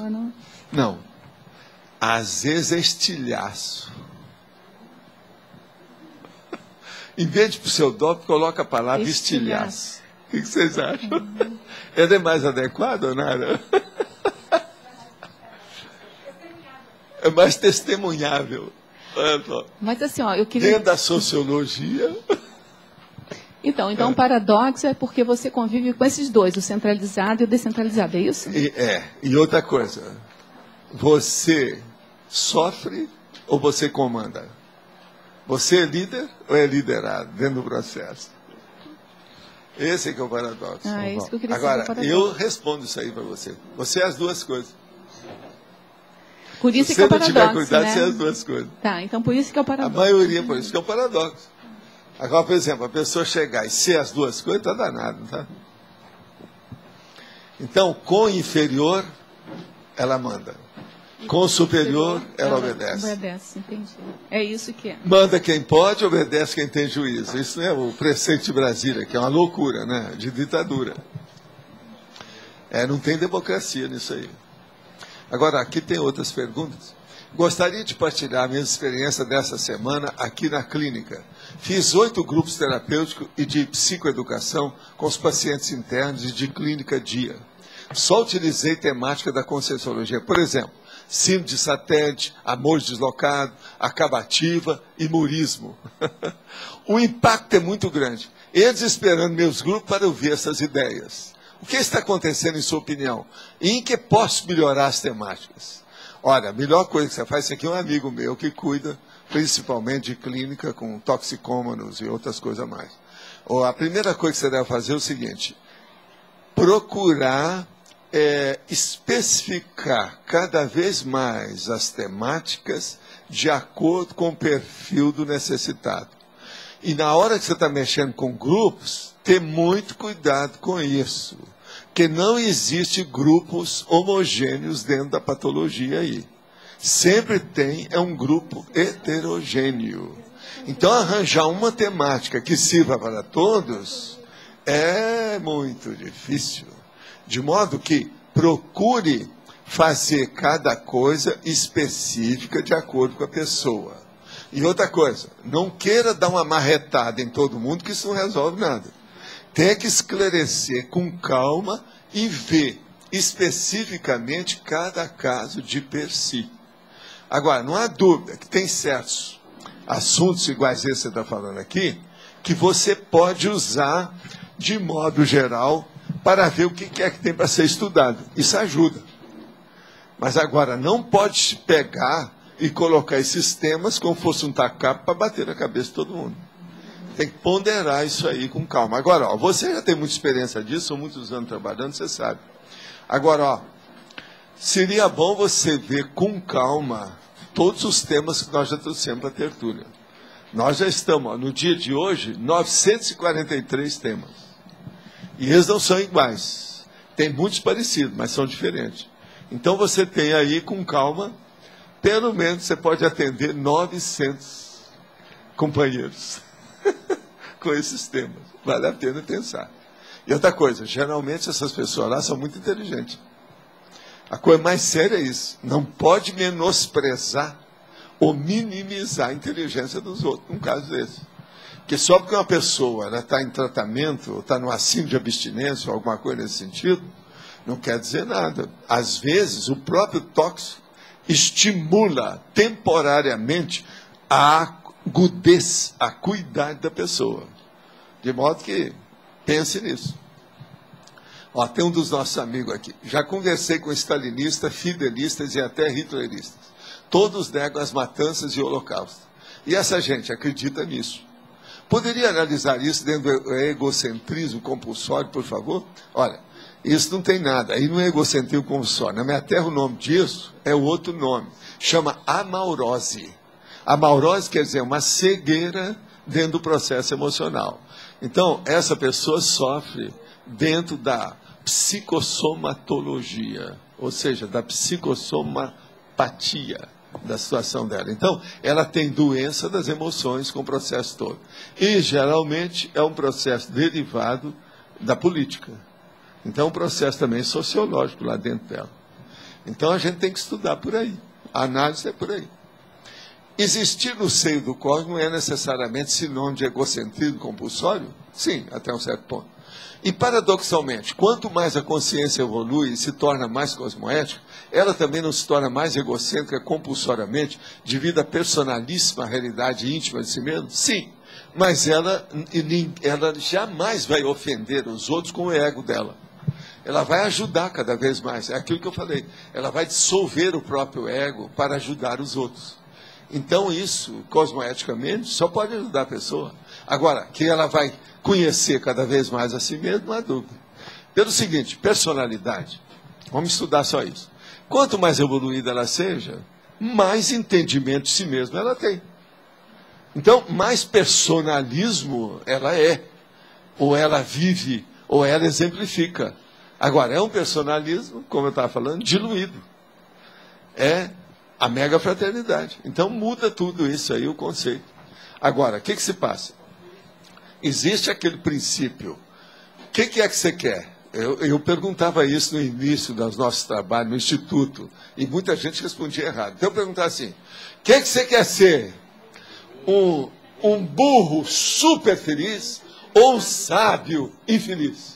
Aí o povo fala, todo mundo burro infeliz, burro infeliz. Você está entendendo? Então vocês vejam, existe esse processo. Então as pessoas às vezes fazem uma abordagem, uma escolha, uma seletividade, uma opção, uma alternativa totalmente furada. Por quê? Não há um raciocínio de cosmovisão. Esse aqui é o raciocínio que nós chamamos da monovisão, no caso totalmente patológica. Então, é amaurótica. Eles são ceguetas. Eles não enxergam bem. Sim. Sábio e infeliz, eu estava pensando aqui, é um oximoro, porque se é sábio, não pode ser infeliz, não é? Entende? Só isso. Mas agora, eu perguntava de modo geral. E você há de ver, era um coro. E se eu ia dar, já de vez em quando eu recebi alguma vaia, se eu ia mostrar o que era, eles achavam ruim. Então as pessoas querem viver o momento. Isso é que é o hedonismo, né? Você sabe. Isso aí é o princípio hedonístico. É o pão e circo que o povo quer. O samba escola de samba e futebol. Agora tem outra coisa temporariamente aí, né, até uns dias atrás, que é a Olimpiada. Então são as piadas da própria vida. Não seria o serenão o egocentro compulsório maior no exercício do seu anonimato? Sim, mas não tem mais egocentrismo. A hora que ele se esconde é para ajudar as pessoas, para não humilhar nem eu, nem você, por exemplo. Com toda a sabedoria e o jeitão dele. Então ele vem devagar. Porque senão, você sabe, um sol muito grande pode cegar aquela pessoa que não está muito boa da retina. Né? Então o processo todo nosso é de retina. A sua retina está bem focada ou ela está deslocada? Como é que é isso? Existe até aquele negócio, vocês sabem que no olho tem o ponto cego, né? É o ponto secum. É o ponto cego. Então vamos ver. É muita gente que não saiu do ponto cego. O negócio é sair. A gente está fazendo uma força danada. Mas ó, é duro. Ó. Eu mesmo uso óculos, ó, desde os 13 anos. Faz 65 anos que eu uso óculos. Eu posso ler sem nada. Aqui, ó. Gostaria que falasse um pouco mais sobre as autorreciclagens, a saída das interpesões grupo-kármicas em fatologia na 6ª e na 7ª linha. Isso aqui é a nossa amiga, me ajuda muito que está perguntando. Então vamos ver, fatologia. Vamos ver a situação. 6ª e 7ª. Ela quer saber, então, sobre as autorreciclagens. Sobre certo aspecto, nós já tocamos no assunto aqui antes, né? Que eu falo aqui, ó, a saída das interpesões do grupo karma, as autocuroterapias, as autorreciclagens, a autoevoluciologia inevitável. Então, veja, são a saída das interpesões, tudo isso, nós já tocamos no assunto aqui antes, das interpesões. Agora, o que eu vejo é o seguinte, a saída toda é a gente reconhecer a tríade da erronia. Se a pessoa chegar nisso, vai tudo bem. Eu quero lembrar para todos esses que estão perguntando aqui sobre o assunto, para ver esse verbete nosso da tríade da erronia. Como é que é a tríade da erronia? Quem é que lembra aí? Erro, engano, omissão. São coisas diferentes. Mas todos eles criam problema para a gente. Agora, desses problemas todos aí, o que tem mais atenuante é engano. Que a pessoa interpretou mal, é o do meio. Agora, o que é que faz mais mal? É o erro autoconsciente. Então, esse aqui é o pior. A omissão, por exemplo, às vezes, ela pode ser maior que um erro. Mas não necessariamente. Depende do caso de cada um. Depende que, em geral, não é bem isso, né? Agora, quem é que está com? Pode falar, João. Só uma relação aí indireta, que o Maslow colocou a questão na pirâmide das necessidades, né? Embaixo tem necessidades básicas. Tem relação com o egocentrismo também, né? Tem. Agora, uma questão que está pensando aqui, esse tema tem muito a ver com o pesquisador independente. Se ele não entender isso aí, ele não consegue ser pesquisador independente. Porque ele fica sempre e outra coisa, as pessoas também têm dificuldade de entender o pesquisador independente, porque elas não pensam sobre isso. Mas por quê? Porque ele nega isso aí? Por que ele não chega, então, no pesquisador? A maioria porque ele não quer estudar o egocentrismo, o egoísmo, ou o egão, ou o ego, do jeito que deve ser. Não se aprofunda no assunto. Não quer enfrentar aquilo ali. Outra coisa, não, a pessoa tem pruridos. Ela começa a se coçar quando fala em ego. Ela tá, vocês sabem disso. Porque as pessoas falam o seguinte, eu não estudo conscienciograma porque é uma coisa muito egocêntrica. Gente, eu vou falar uma coisa mais séria. Falar um negócio mais sério. Tem gente que vai à consciencioterapia, vai lá 1 ou 2 vezes, não fala nada com ninguém. Depois vai lá embaixo e fala comigo. Valdo, eu não vou voltar mais à consciencioterapia. E arranja as desculpas mais esfarrapadas para mim. Mas não falou nada na consciencioterapia. Como eu conheço a pessoa e sei de certas coisas, já tinha falado com ela, coisa que lá na consciencioterapia eu vou falar, fica sem jeito, né? Então ela vem falar. Aí a pessoa vira para mim, ela às vezes não mora em Foz, então ela vem e fala assim, olha, eu vou sair, porque eu vou dizer para eles, que tem uma coisa lá na família que eu tenho que voltar, que não dá, que vai ficar para outra vez. Aí eu falo assim, olha, você está fugindo da raia, está cuspindo para cima, está mordendo na língua e está dando rasteira no ventre. Para onde você vai desse jeito? Se você vai para sua casa, muito bem. Você tem dinheiro para passagem, tudo? Senão a gente te ajuda. Vai, e quando você estiver melhor, se aparece. Mas venha para se enfrentar. A consciencioterapia não tem culpa, a conscienciologia não tem culpa, o CAEC não tem culpa, a holociclo não tem culpa, nem eu não tenho culpa. A culpa é sua. Agora, ó, vai para sua casa, se eu tivesse um espelho, ia dar para você, para toda hora você olhar. Você quer ver o culpado? É só você olhar no espelho. Na mesma hora você vai ver quem é. Entende?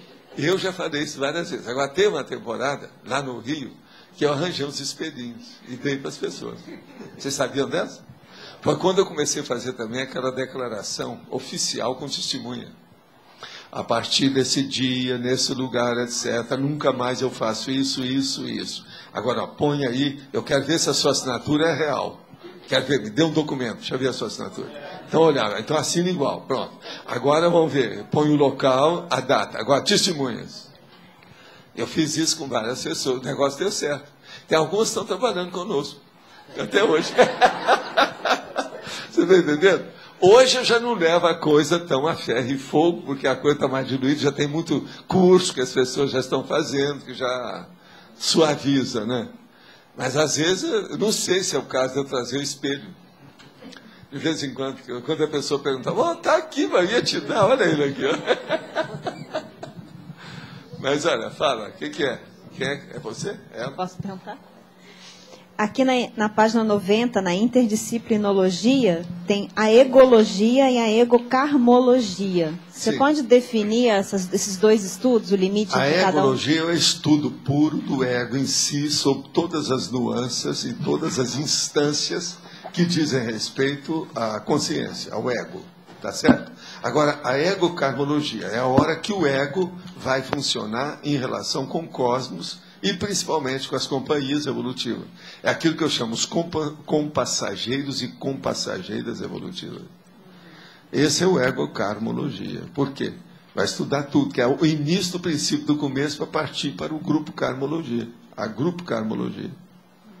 Agora, depois tem a policarmologia. Tudo isso é o holocarma da pessoa. Entende? Então há uma diferença básica nisso aí. Agora, a egologia, o estudo da consciência em si. Esquece o resto, só ela. Então, veja como é que ela é intraconsciencialmente. A egologia é que estuda lá no fundo a recim. Já a egocarmologia é que estuda lá no fundo a ressex. Isso aí eu acho que clareia bem a cabeça.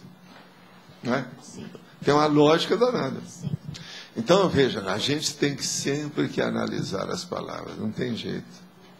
A semântica, às vezes, ela pode embaraçar mais do que clarear. Então, a gente precisa... Por isso que é que eu traduzo tudo, explico tudo, dou, abato pensalidade positiva, dos sinônimos e tudo mais, e substantivo. É o jeito.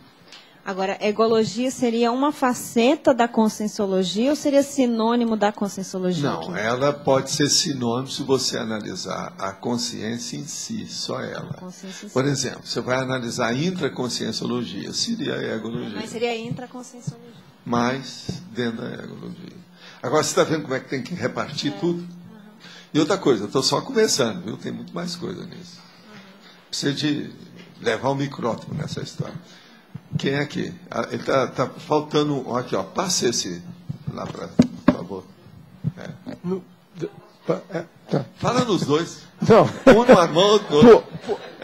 Sabe talvez. No triparada dura é Eu aquele vou negócio dos representar. políticos da televisão. São 50. E Tudo aí. curioso que o senhor falou. Fala nos dois. Talvez minha pergunta tenha a ver com dois. Quando o senhor relatou dessa pessoa, ou pessoas que conversaram com o senhor lá no holociclo, e olha, fulano, você vai sair da consciencioterapia por isso, por isso. No caso, e o senhor informando a ela, tem uma preponderância maior, ela estaria mais erro autoconsciente, uma omissão, ela se retirar da consciencioterapia, tem uma pitada maior do erro, um pouco de... Não, a coisa mais séria é a realidade da pessoa, né? Mas dentro da tríade... Aqui, ó, é aquele negócio da pessoa que pede a mensagem. Ele já pede a mensagem já induzindo a resposta. Então ele quer ir à consciência-terapia para todo mundo estar de acordo com aquilo que ele pensa. Então a primeira coisa que uma pessoa faz é a seguinte: se ele é doente mental, tem que chegar lá na consciência-terapia e eles vão falar para ele: não, você não é doente mental, você é uma pessoa mais sadia do que eu, mais perfeita do que é isso que todo mundo quer. E não é assim. Quanto mais a pessoa é psicopata, mais ela acha que o mundo é psicopata e ela é sadia. Isso é a regra. Então, aí no caso, o processo maior é que, quando a pessoa é assim, ela ainda não encarou a patologia que ela enfrenta, que ela tem, que ela sofre. E isso é a pior coisa que tem. Mas, professor, quando ela chega e informa o senhor: olha, eu estou me retirando da consciencioterapia, quando ela conclui a ação, e o senhor já tendo ilustrado ela, nesse caso, eu fiquei pensando, é uma coisa pequena, mas eu não consegui determinar. É um erro autoconsciente a pessoa sair fora? É uma omissão? Tem uma pitada? É a tríade errônea. Mas agora, não dá para determinar caso pior que esse. Já que você falou, eu vou piorar o seu meio de campo. Mas às vezes tem... Vou embolar seu meio de campo. Tem outro pior. Tem aquela pessoa que chega para mim e diz: eu estou seguindo aqui o que você falou, estou fazendo a consciência-terapia. Mas veja, o meu primo, sabe, o Anacleto, me telefonou ontem. Eu tenho que ir lá. E aí eu viro para ele e falo assim: vem cá, qual é o caso do Anacleto? É dinheiro? A gente manda para ele.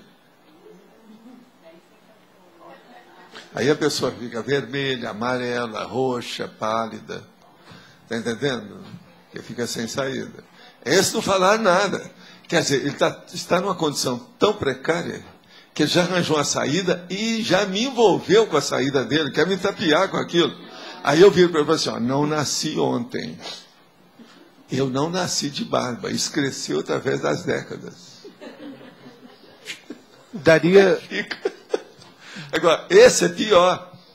Agora, quase sempre esse é com homem. E o outro que eu falei é mulher. E daria... Isso é do gênero que eu estou falando. Professor, então tem uma... São dezenas de casos que eu já ouvi. E olha, estou preparado para os próximos, nesse ano, o ano que vem, que vão acontecer. Porque são essas pessoas que falam assim: é bom você ir à consciência-terapia e seguir aquilo que eles pedirem. Se eles acharem que tem que fazer uma série de sessões com você, você siga. Senão, não vai. Quase sempre quando eu falo isso, porque às vezes a pessoa está precisando mesmo. Eu não estou querendo que ela vá lá só para conhecer o que é consciência-terapia. Isso é tolice. O negócio é que ela precisa. Dá para identificar, então, com uma maior frequência, seria um erro autoconsciente. A pessoa...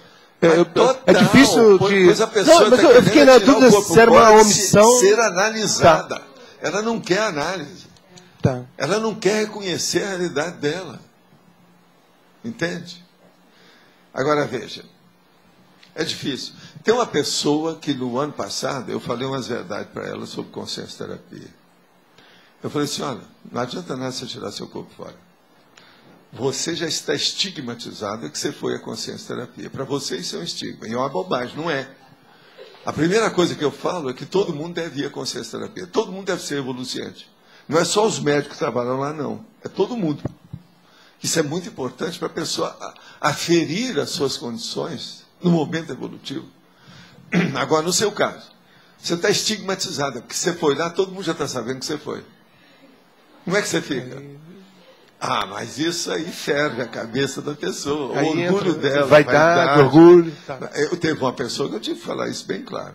É lógico, homem, né? Tá. Homem é líder de tudo quanto é jeito, sei lá o que ele não fez. É daqueles que, às vezes, né, vem na ponta da língua para a gente perguntar, mas eu não pergunto. Senão eu pergunto: em qual século? Foi no século XIX ou XVIII que você ainda era mega assediador na baratosfera? Mas eu não pergunto. Não. Eu chego perto só. É uma pergunta quase compulsória, mas... Entende? Mas isso, gente, é a nossa vida. Enfim, não é à toa que o Balzac escreveu A Comédia Humana. Na realidade, seria uma tragicomédia, o nome mais certo, né? Seria tragicomédia humana, né? Não é comédia só. Porque na hora que você está colocando só a comédia, parece que você está rindo de todo mundo. Isso eu falei com ele. Eu disse para ele, depois que ele dessomou. Agora, ó, Poderia correlacionar ostracismo em retrovidas, automimeses e egocentrismo compulsório? Olha aqui. Ostracismo em retrovidas. Presta atenção. Automimese e egocentrismo compulsório. Aqui nós fomos longe, hein, nessa situação. Agora, o egocentrismo compulsório. O ostracismo, por exemplo, se uma pessoa ela entrou no ostracismo, a culpa de quem é? Dela. As automimeses, se uma pessoa tem automimese, a gente tem que perguntar para ela, as automimeses são positivas ou são dispensáveis, negativas? Como é que são? Você está repetindo ou é uma coisa nova? Então, tudo isso tem que ser comparado com o egocentrismo compulsório que nós estamos falando aqui. Mas esse aspecto tem que ser levantado a leve. Então, ostracismo, na maioria dos casos, é um fruto da ingerência ou da má administração da própria vida por parte da pessoa. A primeira coisa que tem no ostracismo é quando uma pessoa que queria muita fama e que perdeu a fama. É o que acontece com os popstars, esse povo todo. E tem aquelas pessoas que se excluem totalmente, tipo Greta Garbo, aquele negócio todo, que não dá entrevista, que não aparece nada. E tem os psicóticos mesmo, que são grandes popstars. Nós temos um que está aparecendo agora, vai aí no Brasil, vai dar mais um show. Que outra coisa, que ele reclama da luz, que ele reclama das pessoas, que reclama disso, vocês sabem quem. Esse não precisa de falar que todo mundo sabe que é internacional. Então veja, lá em Hollywood eu vi. A coisa mais engraçada que tem, aparece aquela starlet, que não é das mais bonitinhas, nem boazudinhas.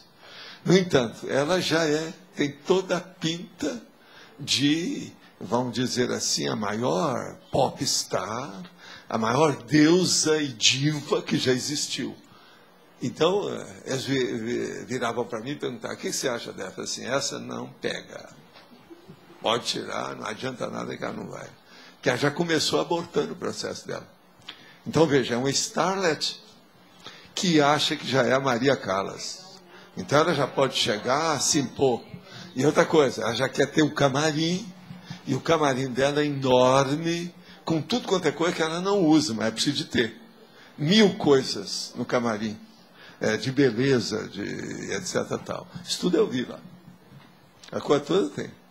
Então, por exemplo, a hora que eu vi que a série do Monk é apresentada pelo Universo, eu falei assim, isso aí é minha casa, eu conheci bem o Universo.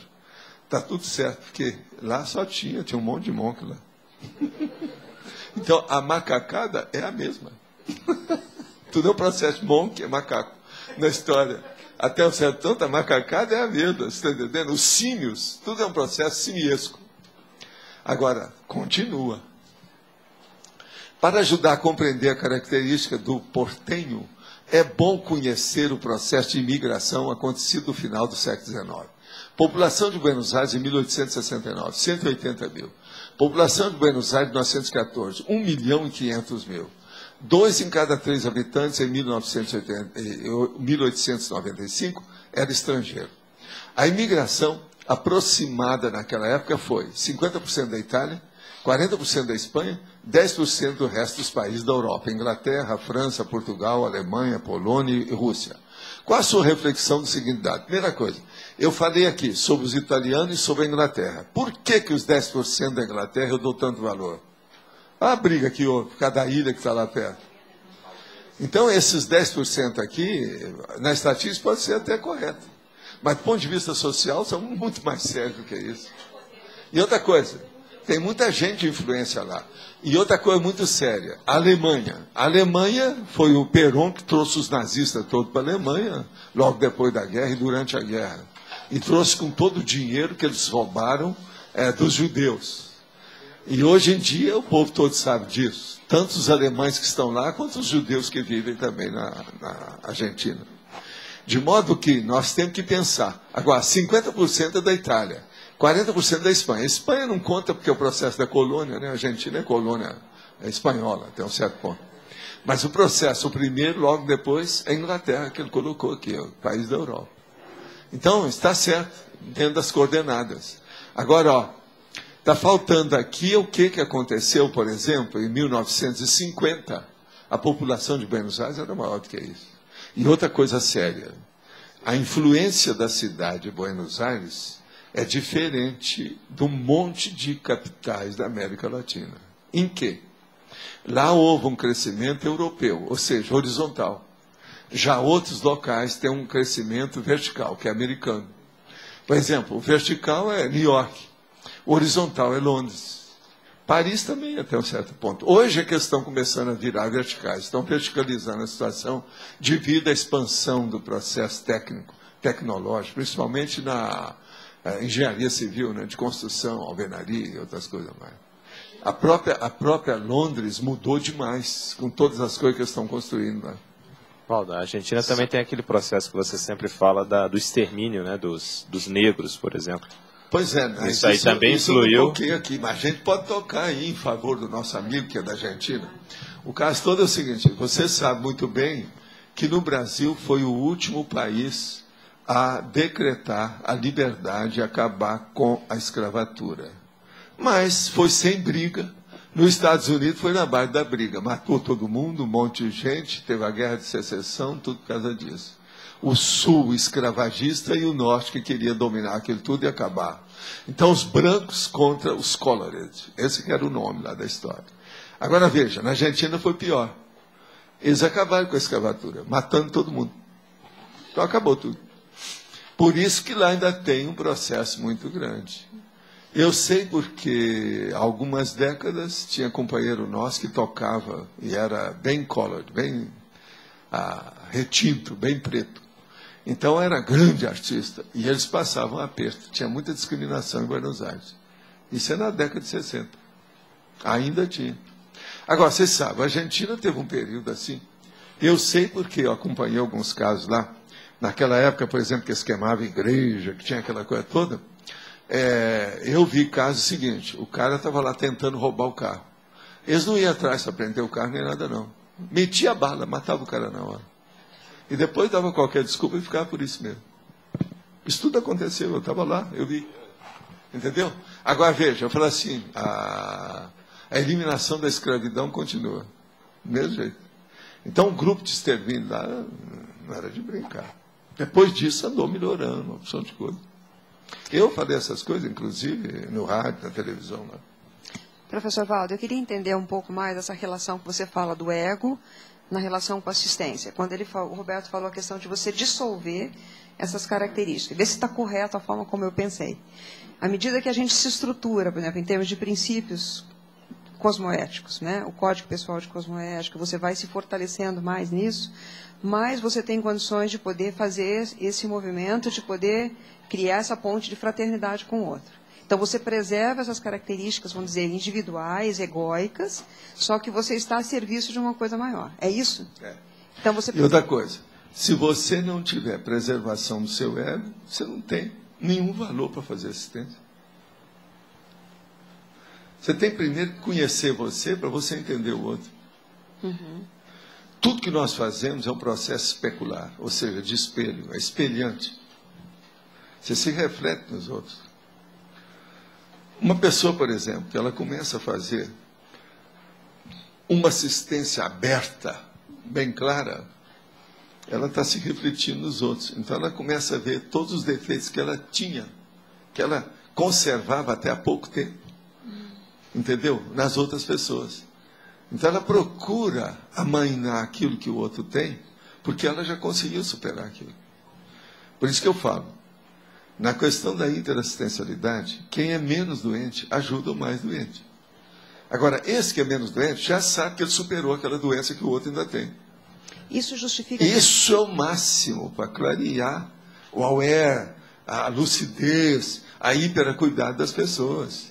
Por exemplo, você pensa que essas coisas que às vezes eu insisto com certas coisas que soa ali, ó, dureza. Não, minha opinião é essa. Eu defendo seus direitos, você tem o que você quiser, mas eu não mudo. Foi baseado nisso, que eu já passei por isso que eu estou falando. E outra coisa, às vezes ainda estou ainda. Qualquer coisa, tretou, relou, como a gente falava antigamente. Tretou, relou, quer dizer, você escorrega. Se não tiver cuidado, se bobear, volta. É o retorno do Jedi. Você está entendendo? É um perigo. E é nessa dinâmica, então, que a gente tem na relação com o outro, que você vai... Porque isso que você tem muita afinidade com essas pessoas que te procuram na assistência. Sim. Né? Com coisas que você tem ainda. Sempre você tem afinidade com todo mundo. Certo. Agora, o que varia é a intensidade dessa afinidade. A intensidade varia, o percentual. Então, aqui, quando você coloca na definição da condição do egocentrismo produtivo e virtuoso, a gente pode colocar como sendo essa condição de mini peça? O egocentrismo produtivo, qual seria um sinônimo para ele? Altruísmo. Certo. Aí você vai entender tudo. É isso que eu quero dizer. Você está entendendo? Que é a parte básica, né? Séria. Ele tem lá no fundo é um egoísmo que tem uma polaridade agora, altruísta. Você não acha que é oportuno a gente falar nesse assunto? Sim. O processo é esse. Agora, eu acho que nós precisamos de tocar. Isso aqui é uma sutileza, mas a gente precisa tocar nisso. Inclusive, o numerador me falou nisso. Ele me falou já há algum tempo sobre isso aqui. Isso aqui afeta todo mundo. Tem um monte de gente na universidade que nunca pensou no egocentrismo compulsório. A tendência das pessoas é não ter o erro lógico.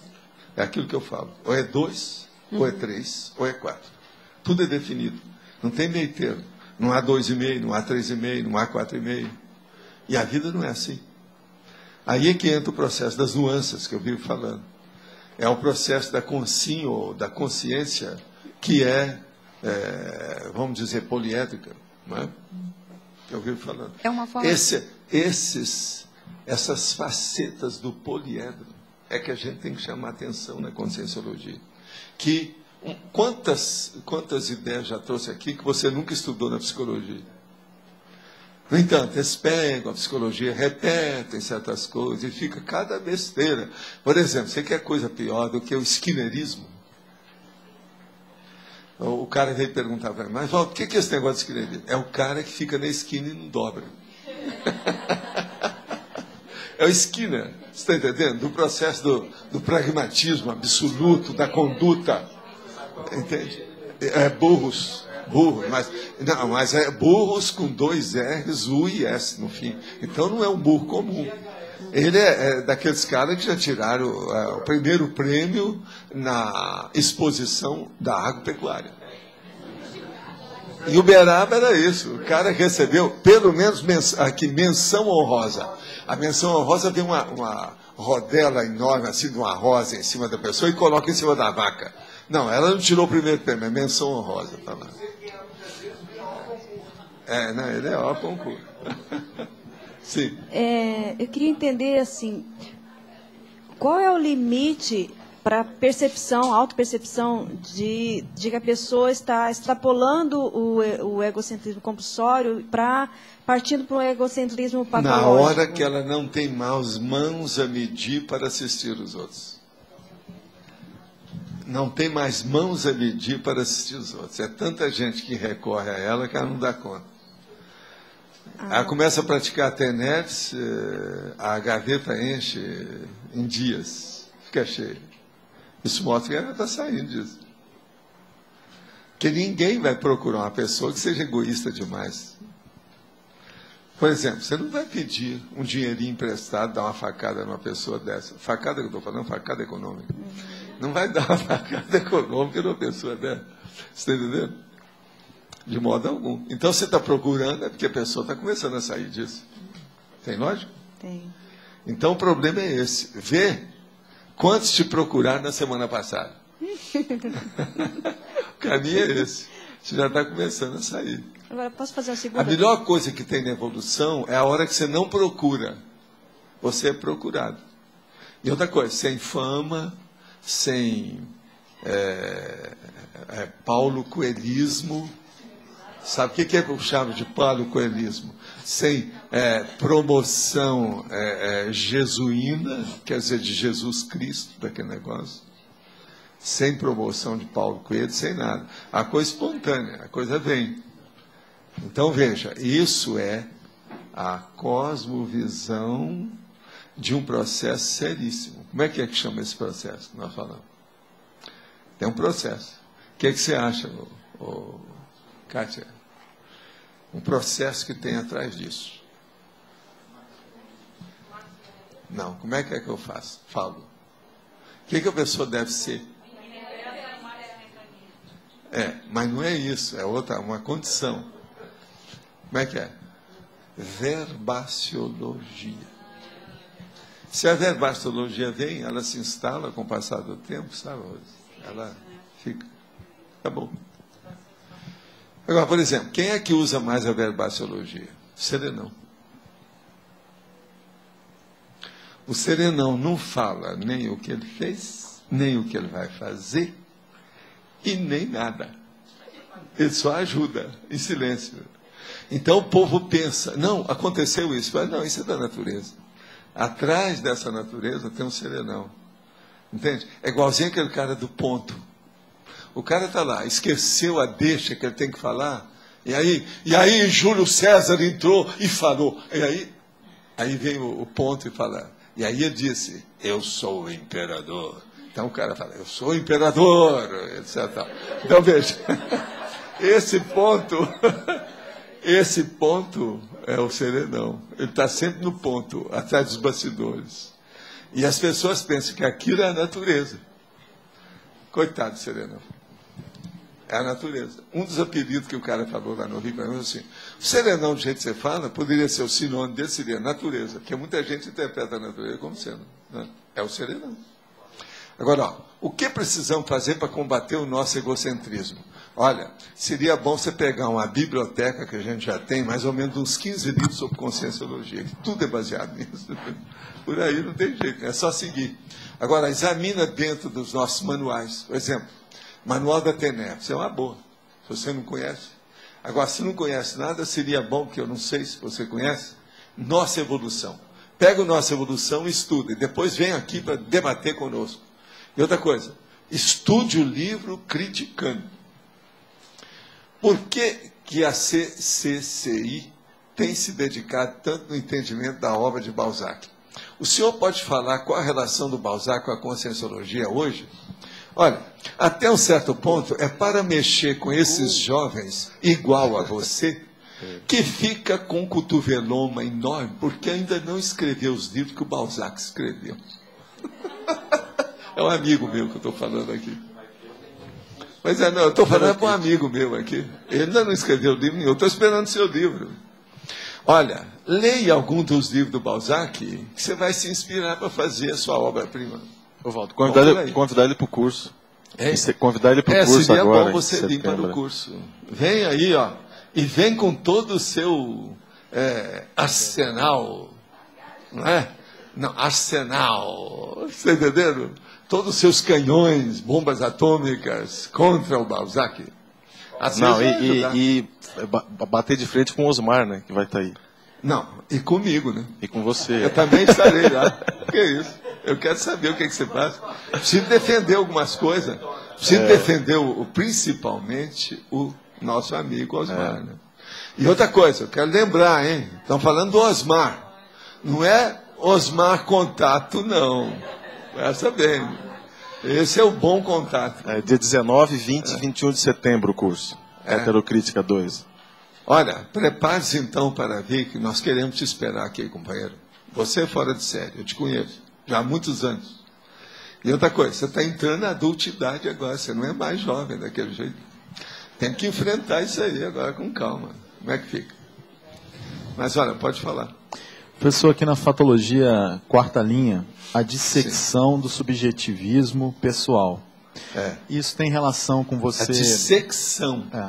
Não é dissensão, não. É dissecção. Não, dissecção. Secar é uma coisa, dissensão é outra. Não, certo. Isso tem a ver com você ir eliminando as influências da escala de observação da consciência? Através de exaustividade? Você começar a diminuir o seu subjetivismo egóico, caminhando para uma intraconsciencialidade autoconsciente. Vê se me entende. Está claro? Intraconsciencialidade autoconsciente é diferente do subjetivismo egóico. Uma pessoa que é muito egocêntrica, ela tem um subjetivismo imenso e falta objetividade na vida dela. Não é assim? Não, e o imaginário, como é que fica? Gente, eu acho que agora eu tenho que parar por aqui. Hoje nós atendemos 16 perguntas aí de fora. Tá certo? Eu quero dizer que no domingo é o paradoxo da unidade. E que hoje nós temos 15 verbetes para serem escolhidos aí. Tá bom? Pessoal, hoje nós temos 4 recados. Primeiro o Marcelo Pasculin, depois o Loche, a Jussara e a Rose. Vamos começar então? Nível desenvolvimental, princípio coloquial, técnica da cesta, role pack conscienciológico, antimodelo, banco da salvação, banco de esperma, complemento da descrenciologia, desintermediação, interesse transempresarial, legislogia, minimorexis, presumibilidade, refinamento formal. Só eu gostaria de dar um aviso. Quem no ano que vem, 2009, deseja passar uma semana aqui em Foz do Iguaçu para ampliar e aprofundar a sua pesquisa na sua intraconsciencialidade, no laboratório radical da heurística, o Serenário, pode já efetuar a sua inscrição antecipada com a Asinvex. A Asinvex estará construindo no campus de Invexologia o laboratório radical da heurística, o Serenário. Pode entrar em contato com a gente, o pagamento à vista ou parcelado, ok?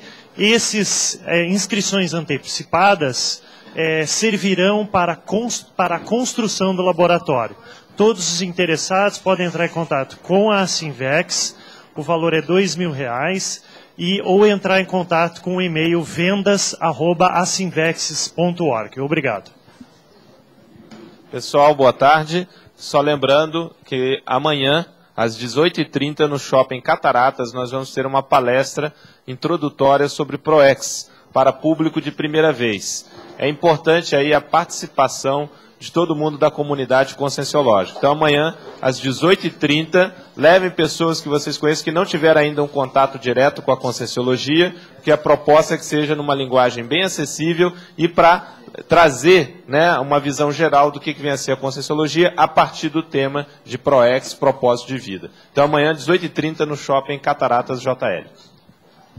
Pessoal, o CIAJUC e a Unicim convidam os tertulianos e os tertuliários para um workshop que vai ter sobre paradireitologia e saúde consciencial.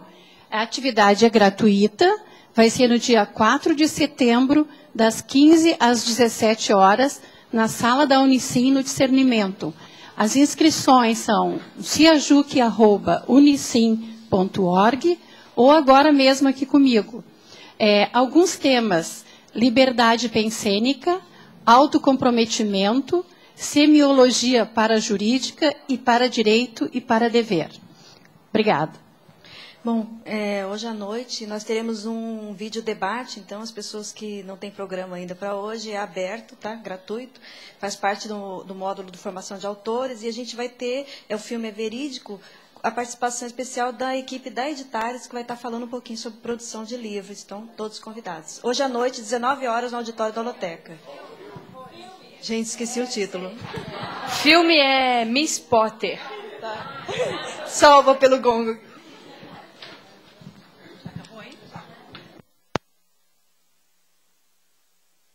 Conscienciológico com 9... Role Pack conscienciológico com 9 votos, a tertúlia amanhã. Boa tarde.